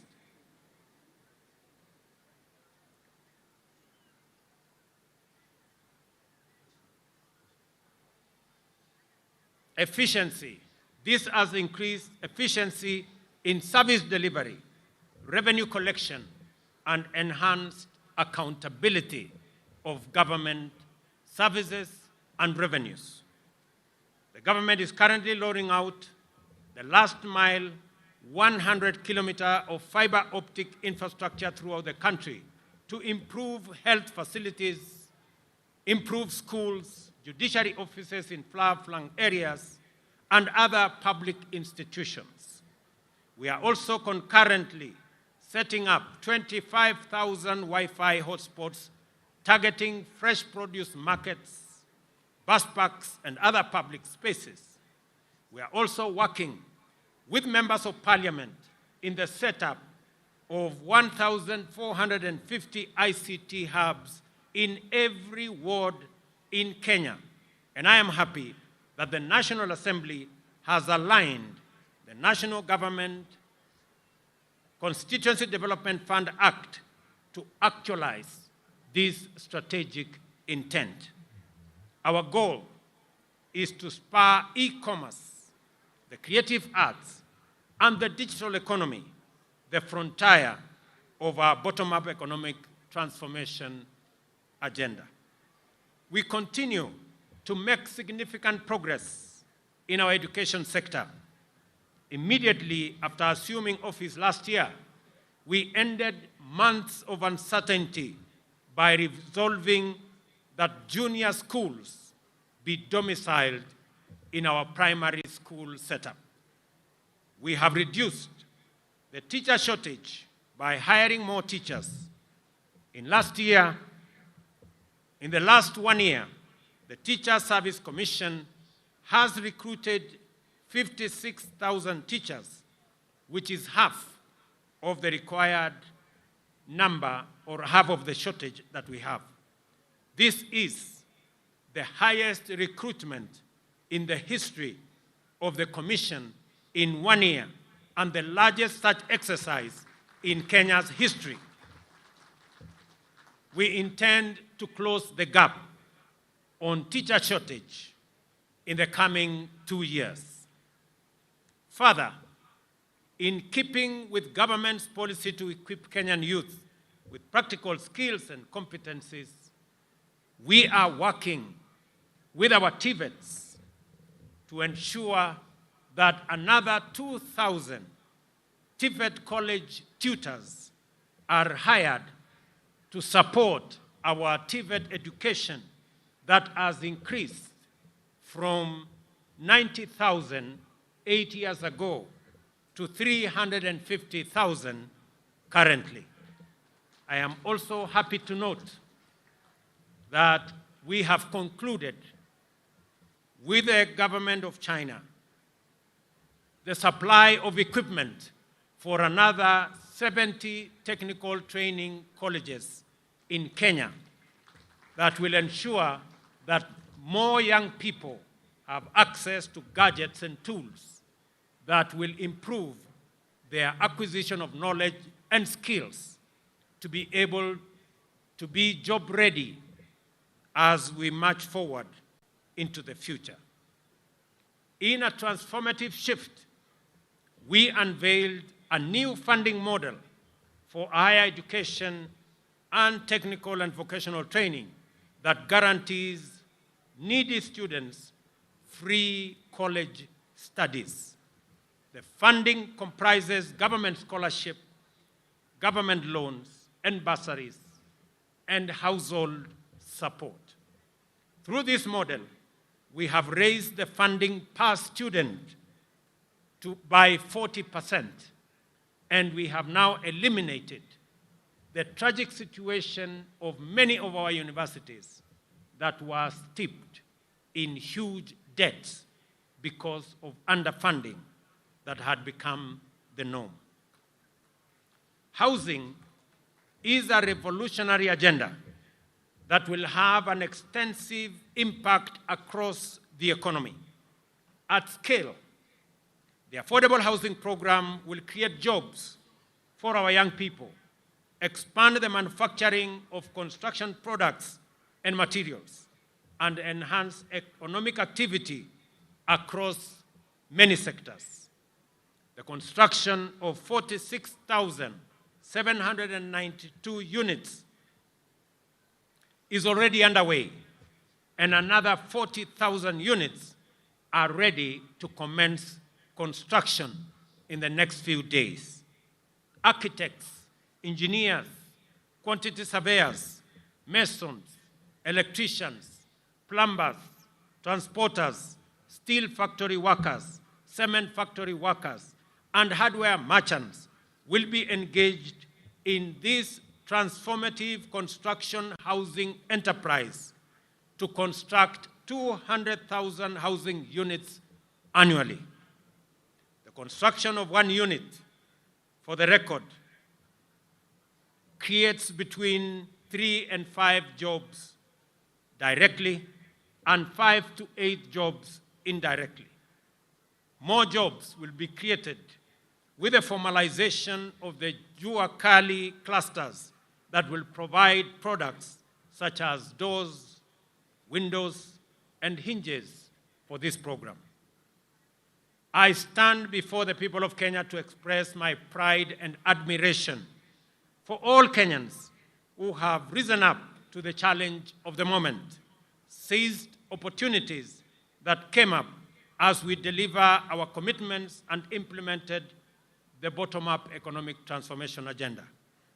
This enterprising ethos, the hustling spirit, and the motivation to do your part in making this country move forward is all, and it is heroic. Therefore, let us dedicate ourselves to nation-building endeavors, assured that as long as we are implementing the bottom-up economic transformation agenda, your government stands with you and will walk the road of growth and development with every Kenyan until we accomplish our purpose and fulfill our mission. Wacha niseme hivi kwa Kiswahili. Leo tumetumia Mashujaa Day ya mwaka huu kwa jambo la muhimu sana ambayo inahusu Wakenya wote. Jambo la afya. Vile nimewaeleza, tumekuwa tukitafuta mbinu, jinsi na namna ya kuhakikisha ya kwamba afya inamfikia kila Mkenya, na afya isiwafikie wale wako na uwezo peke yao, lakini ifikie kila Mkenya, kwa sababu maisha ya kila Mkenya ni ya muhimu kwa Wakenya wote. Na ndio tumesema tunabadilisha sheria. Jana niliweka sahihi sheria 4 mpya ambayo itatumika kuendesha mambo ya afya, ambayo itafikia Wakenya wote katika taifa letu la Kenya. Tunaanza na hawa community health promoters. Hawa mashujaa wamekuwa wakifanya kazi ya afya kama volunteers kwa miaka nyingi. Na ndio tumesema tukienda mbele, kwa sababu hawa community health promoters wamefanya kazi ya muhimu, sasa tutawapatia vifaa. Jambo la pili, tutahakikisha ya kwamba watapata malipo kwa kazi mzuri wanayofanya kwa afya katika taifa letu la Kenya. Na jambo la pili, sheria mpya ambayo tumetengeneza itaturuhusu na itatupatia nafasi sote kama Wakenya kuchangia kwa mambo ya afya. Nataka niwaeleze ndugu wa Kenya mambo matatu ya muhimu kwa hii mfumo mpya ya afya ambayo tunazundua leo. Ya kwanza,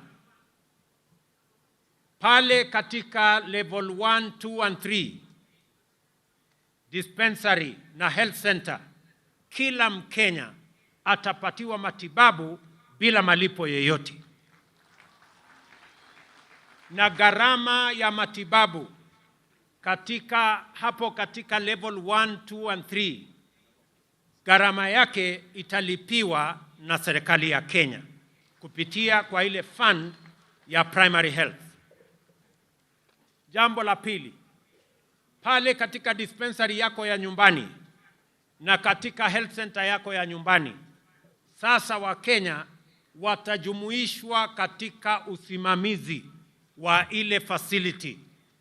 Nyinyi katika kijiji yenu, katika mtaa wenu, nyinyi mtakuwa na kamati ya kushughulikia mambo ya afya katika dispensary yenu, katika health center yenu. Ndio kama hakuna dawa, nyinyi wenyewe mtashughulika, mjue na mtupatie habari ya kwamba hakuna dawa katika hii hospitali, ndio Wakenya waweze kupata nafasi ya kupata afya katika mahali karibu pale nyumbani. Kwa sasa Wakenya wengi wanaenda kwenye hospitali yenye iko mbali kwa sababu ile dispensary iko hapo karibu, haina dawa, haina wauguzi na haina service.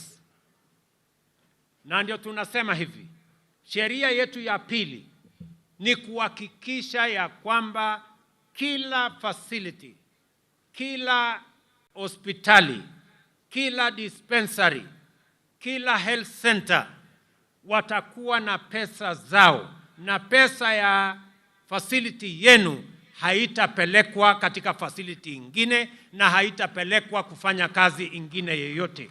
Itatumika katika hiyo facility yenu. Ili pesa ambayo imewekwa katika budget ya facility yenu ya nyumbani, nyinyi wenyewe kama wananchi mkisimamia na wauguzi, na tumesema ya kwamba wananchi wenyewe wahusishwe, viongozi wa kanisa wahusishwe, viongozi wa serikali katika kiwango hiyo wahusishwe, na development partners pia watakuwa pale, na hata watu wa civil society wakuwe pale ndio tuhakikishe ya kwamba hakuna wizi tena ya madawa katika mahospitali zetu, katika dispensaries zetu na katika health centers zetu. Vile vile, wananchi wengi wakipata ajali, wakipata hali ya dharura, wakienda hospitali wanaambiwa wewe huna card, wewe huna uwezo wa kulipa. Sasa emergency, chronic illness na ajali zote, kila mwananchi atakubaliwa kutibiwa katika kila hospitali bila ya kuulizwa maswali, kwa sababu maisha ya kila mwananchi ni ya muhimu. Wananchi wengi wananiuliza kwamba wale hawana uwezo wa kulipa NHIF ama wa kulipa sasa ile card ambayo ni ya Social Insurance Fund itakuwaje? Wacha mimi nitangaze katika hafla hii ya kuzindua afya nyumbani kwamba kila mwananchi atalipa kulingana na mapato yake. Na yule mwananchi ambaye hana uwezo, serikali ya Kenya itakulipia card ya hospitali. Kila Mkenya atakuwa na Social Insurance Fund card. Na wewe utaenda hospitali na utatumia hiyo card, either umejilipia mwenyewe ama umelipiwa na serikali, ili uweze kupata matibabu katika level 4, level 5 and level 6. Kwa hivyo kila Mkenya, either utaenda katika level 1, 2 and 3 na upate matibabu bila malipo, ama uende level 3, level 4, 5 and 6 na utumie kadi yako kupata matibabu. Na kila Mkenya, ndio tumesema hakuna Mkenya ataachwa nyuma. Ile maneno ya zamani, wewe unaenda kwa facility ya hospitali, unaambiwa kadi yako imefika mwisho. Sasa hii kadi ambayo tutawapatia haitakuwa na mwisho, kwa sababu maisha ya kila Mkenya ni ya muhimu. That card will make sure that if the limit is reached, then the chronic and illness fund will kick in and every Kenyan will be attended to. Hakuna Mkenya atafukuzwa hospitalini kwa sababu ya mambo ya malipo tena. Tunataka tuhakikishe kwamba kazi hiyo inafanyika. In conclusion, allow me to celebrate Kiprugut Chumo, the first Kenyan to win an Olympic medal, the first to win an Olympic medal by renaming this Kericho Green Stadium after him. I think he deserves it. Let me also say, for the people of Kericho, thank you very much kwa kutukaribisha katika mji wenu wa Kericho. Kwa niaba yangu, wacha mimi nirudie. Kwa niaba yangu na sote tuliokuja hapa kuomba kura zenu, deputy wangu akiwa hapa, viongozi wale wengine wote wakiwa hapa, kwa watu wa Kericho tunawaambia asanteni sana kwa kura zenu. Watu wa Kericho, narudia, asanteni sana kwa kura zenu. Big up Kericho. Kale hii, kale gongoi mising. Jambo la pili, hapa Kericho, mimi niliwaeleza pale mbele ya kwamba mji wa Kericho hauna ardhi ya kufanya extension. Hapa Kericho imesongamana sana. Hii Kericho town ni town ndogo kwa sababu hakuna expansion program. Mimi nataka nitangaze ya kwamba nitarudi hapa mwezi ujao, kwa sababu ile ardhi ya ekari 1000 ambayo ilikuwa na matatizo hapa hiyo matatizo yote sasa tumetatua kama serikali ya Kenya. Na sasa tutapata shamba ekari 1,000 ya expansion, development, planning ya Kericho Town.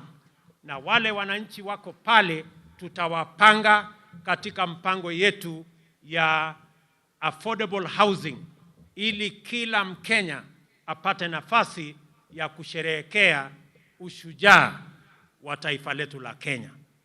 Vile vile nitarudi hapa hivi karibuni kwa mambo yenu ya hospitali, mambo yenu ya damu, kwa sababu haya ni mambo yako katika mipango yetu.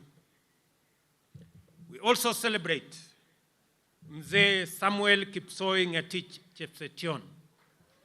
I know you know him. An incredible entrepreneur who exemplifies the bottom-up story. A class 3 dropout, he pulled himself up through sheer determination to set up the Kipchimchim group of companies whose interests span various industries and employ thousands of Kenyans. Before his untimely death recently, he was working on West Valley Sugar Company that began milling operations last week. Fare thee well, Mzee Samuel Kipsoi Ngetich Chepsetion. You are a great inspiration to many young Kenyans and many citizens of our country that it is possible to rise up from humble beginnings and make a mark in the Republic of Kenya. Ladies and gentlemen, I want to thank you very much. Na nataka niwaulize Wakenya wote mahali popote walipo leo, na niwahakikishie Wakenya wa taifa letu la Kenya ya kwamba nia yetu ni kuunganisha wananchi wote wa taifa letu la Kenya. Na niwahakikishie Wakenya kutoka jamii zote, kutoka kaunti zote, kutoka pembe zote za Kenya ya kwamba hakuna Mkenya atabaguliwa na serikali ya Kenya kwa misingi ya kabila, dini ama siasa. Sisi ni ndugu moja wa taifa moja with a common destiny as a people of Kenya. Na mimi nataka niwahakikishie ya kwamba jukumu letu mbali na kuunganisha Wakenya ni kuhakikisha ya kwamba tunabadilisha taifa letu kwa miradi na mipango ya maendeleo. Nataka niwahakikishie ya kwamba sote tutaungana, tutafanya kazi kwa pamoja. Na wauliza ndugu zangu wa Kenya, kila mmoja wetu, ile kazi unafanya, ujue ya kwamba hiyo kazi unafanya, usihesabu ni kazi ndogo, usihesabu ni biashara ndogo, usihesabu ni mchango mdogo. Kila mmoja wetu, kwa yale yote mnafanya, ujue unachangia katika kubadilisha na kupeleka taifa letu la Kenya mbele. Na tutafanya yale yote yanawezekana kama serikali ya Kenya kuwashika mikono nyinyi mnaofanya bidii, mnaoamka mapema kuchangia katika kufanya kazi na kuendesha taifa letu la Kenya mbele. Nataka niwahakikishie ya kwamba sitarudi nyuma, sitafanya chochote ambayo itazuia Mkenya mwenzetu kufikia atma yake ama kufikia malengo yake. Nia ya serikali yetu, nia ya serikali ya Kenya, mpango ya serikali ya Kenya ni kumwezesha kila mwananchi awe bora kuliko alivyo sasa, muweze kuchangia katika kubadilisha taifa letu la Kenya, katika mahali mnafanya kazini, ile biashara mnafanya, yale yote mnafanya katika sehemu mbalimbali. Na mimi vile vile nataka niwahakikishie ya kwamba nitahakikisha ya kwamba pesa zenu mnazolipa kwa ushuru, kwa jasho lenu, pesa zenu ambazo tunakusanya katika kaunti zetu kwa levies, kwa taxes na kwa njia zingine zote, pesa zenu zitatumika kwa njia inayofaa, haitafujwa, haitaibiwa, wafisadi hawatanyemelea.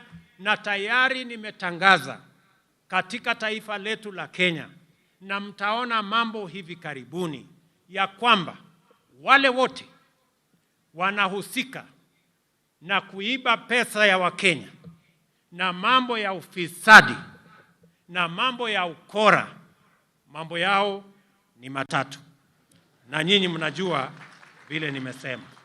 Kwa hivyo, I want to guarantee every citizen of the Republic of Kenya that we will hold your hand as you make your contribution in whatever you are doing, in a small way, in a big way, as a casual worker, as a permanent and pensionable worker, as a worker on contract, as a person waking up early and sleeping late, in driving the wheels of our economy, in pushing the destiny of our country in the right direction, that you have my support, you have the support of the government of Kenya, and we are going to work together towards building one united, democratic, indivisible Kenya. Na mimi nawauliza jameni, tuungane katika kazi hiyo. Mungu awabariki sana. God bless you and God bless our country Kenya. Asanteni sana. Basi niombe kwa heshima sote tuweze kusimama kwa wimbo wa taifa na wimbo wa Jumuiya ya Afrika Mashariki, na wale ambao wamevalia kofia zisizo rasmi tuweze kuzivua kwa heshima.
Basi nimlete mwenzangu aweze kutupa itifaki ya kufumukana mahali hapa. Kwako Gitone.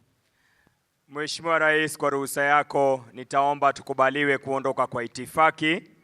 Wananchi tuwe watulivu ili tuweze kuwapisha viongozi wetu kuondoka. Nafasi hii nitaomba nimwalike Mheshimiwa Rais Daktari William Samoei Ruto, Rais wa Jamhuri ya Kenya na Amiri Jeshi Mkuu wa Majeshi ya Ulinzi, pamoja na Mama Taifa Mama Rachel Ruto, wakisindikishwa na Mkuu wa Majeshi ya Ulinzi, waweze kuondoka kwenye jukwaa. Welcome, Your Excellency.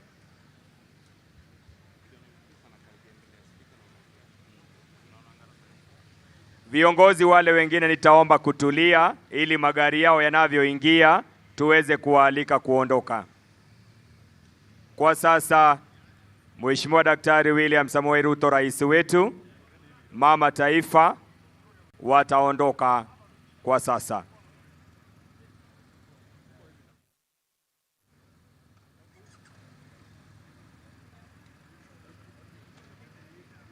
Asante sana Mheshimiwa Rais kwa kutuongoza katika sherehe siku ya leo.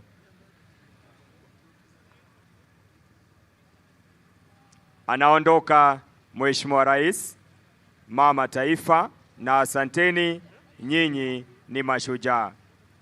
Atafuata kwa karibu Mheshimiwa Naibu wa Rais, Mheshimiwa Rigathi Gachagua na Pastor Dorcas Rigathi.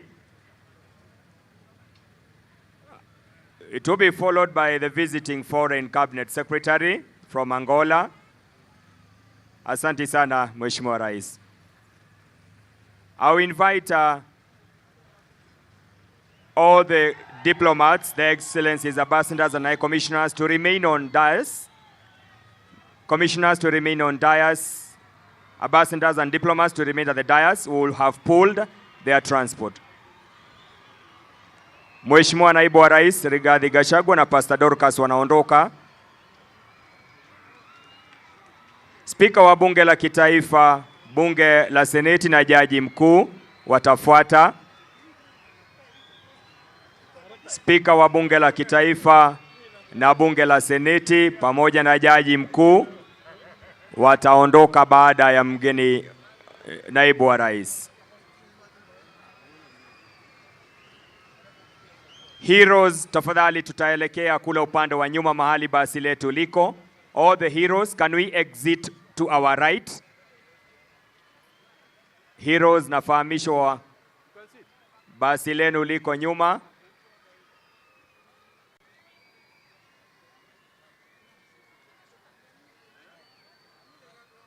Wakuu wa vikosi mbalimbali, service commanders will also take their leave, the service commanders. Heroes, naomba mbaki. Wanaondoka sasa Spika wa Bunge la Kitaifa na Bunge la Seneti pamoja na Jaji Mkuu.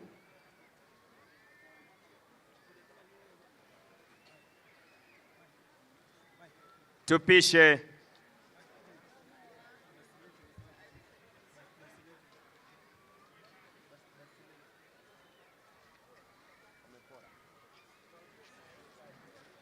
Tiaregeze magari yaje upande huu mbele tafadhali, magari ya Spika wa Bunge la Kitaifa, Bunge la Seneti pamoja na gari la Jaji Mkuu. The ambassadors, high commissioners and all the diplomats, your pooled transport will join you here. We have a pooled transport for you.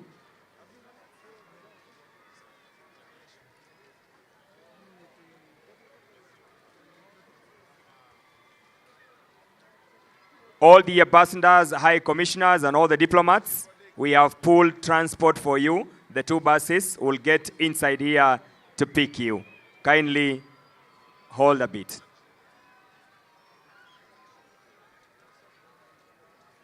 Service commanders, wakuu wa vikosi mbalimbali,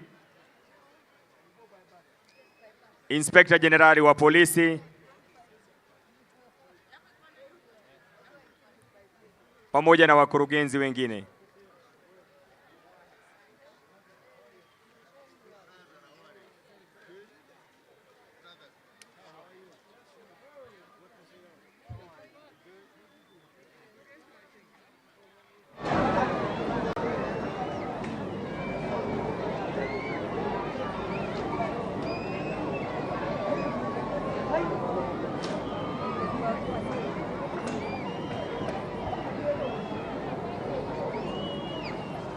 May we allow our visiting Cabinet Secretary to take leave.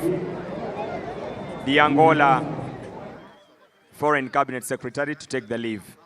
Anaondoka sasa mgeni wetu, waziri kutoka nchi ya Angola.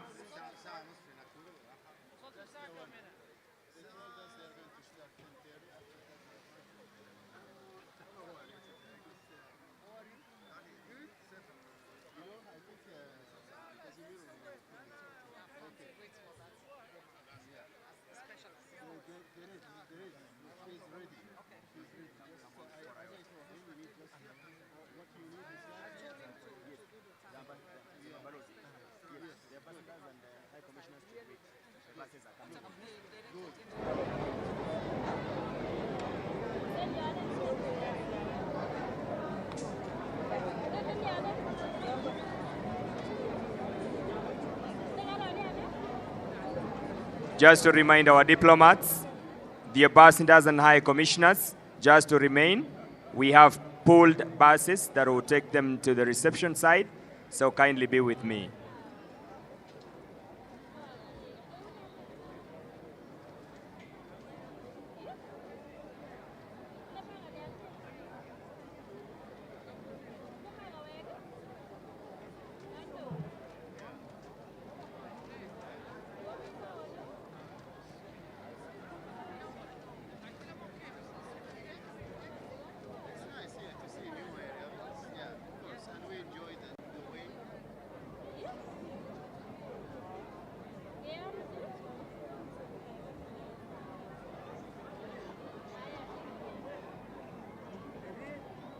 Our foreign cabinet secretary visitor to us is taking the leave.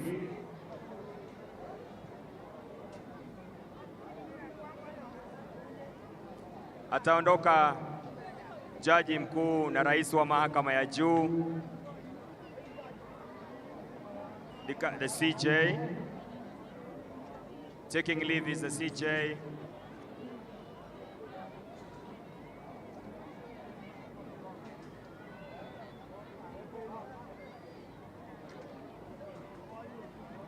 I'll request the pooled buses for the diplomats also to be at the convoy. The pooled buses for the diplomats, high commissioners and ambassadors. They are just standing behind the announcing area.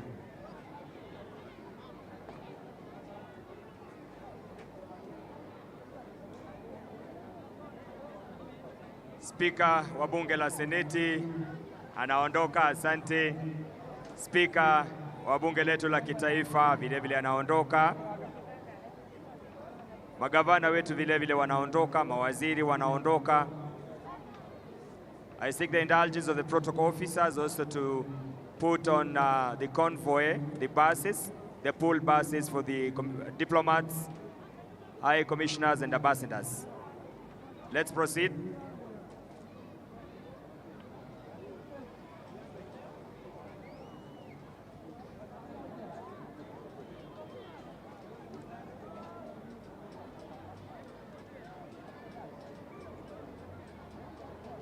Protocol team, we still request that we have the pooled buses for the diplomats.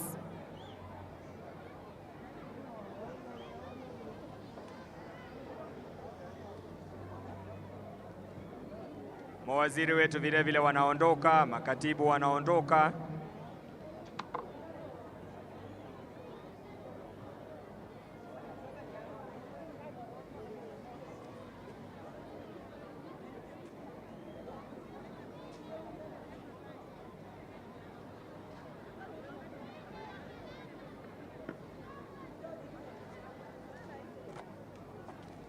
The pool buses for the diplomats, kindly to come forward.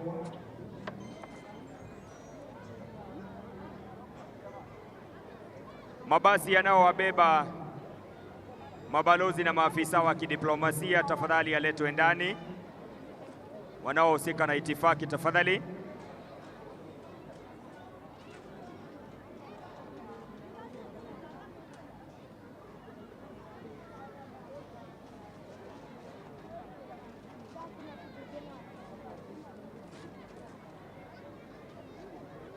The pool buses, kindly, for the diplomats, ambassadors, and high commissioners.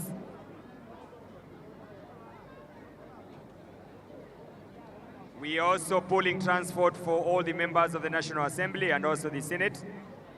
So kindly, protocol team, let us bring on board the buses for the pooled transport. Tunapoendelea kuwaaga wageni wetu, ningependa kuwakumbusha wananchi kwamba mwendo wa saa 8:30 katika uwanja huu tutakuwa na mechi kali sana, mechi ya soka dhidi ya timu ya AFC Leopards wakichuana na timu ya Zoo FC kutoka Kericho. Mwendo wa saa 8:30, rudi hapa uwanjani, jitafutie mahala uketi. Mechi kati ya timu ya Ingwe wakichuana na Zoo FC, vijana wetu wa hapa Kericho. Mechi hiyo utatangaziwa moja kwa moja live na watangazaji ambao wamebombea katika masuala ya utangazaji wa soka. Anaondoka sasa mwanasheria mkuu, the Attorney General. Just to remind the National Assembly members and the Senate members, we have also pooled transport for you. The diplomats, high commissioners, and the ambassadors, we've also pooled transport for you.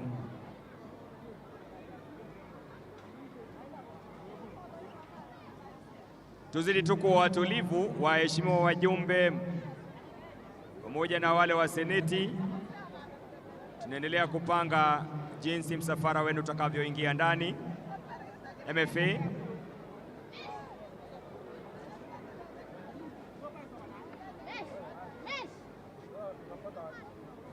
MFA, can we guide the pool transport for the diplomats?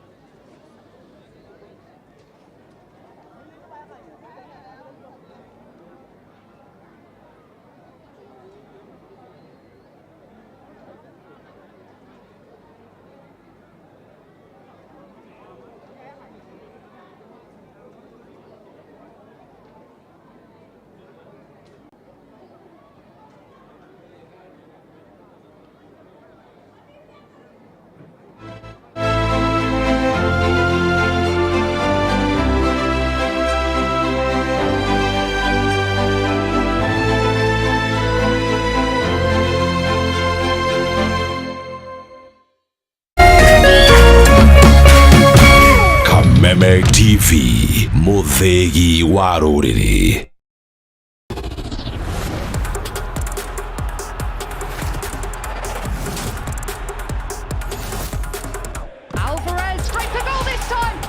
Wirorere ngucanio ĩno ĩmwe kwa ĩmwe ceceni-inĩ ya Kameme TV, muthegi wa ruriri.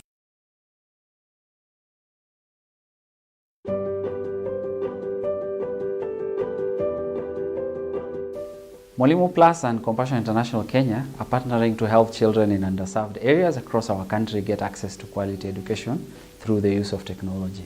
This partnership is all about providing good quality learning to children involved in Compassion International program. Mwalimu Plus brings online learning that includes distance learning, academic content, as well as learning videos that is aligned with the Kenyan curriculum.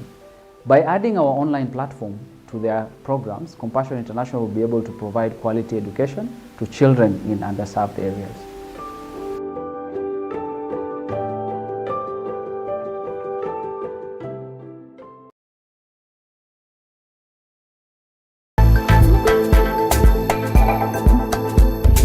Get ready for an exhilarating ride of empowerment and inspiration. Introducing Vijana Tubonge, the ultimate youth-driven show that's here to light up your screens and ignite your aspirations. Vijana Tubonge isn't just a show, it's a movement that's all about spreading hope, inclusivity and participation. Get ready to unlock the doors to a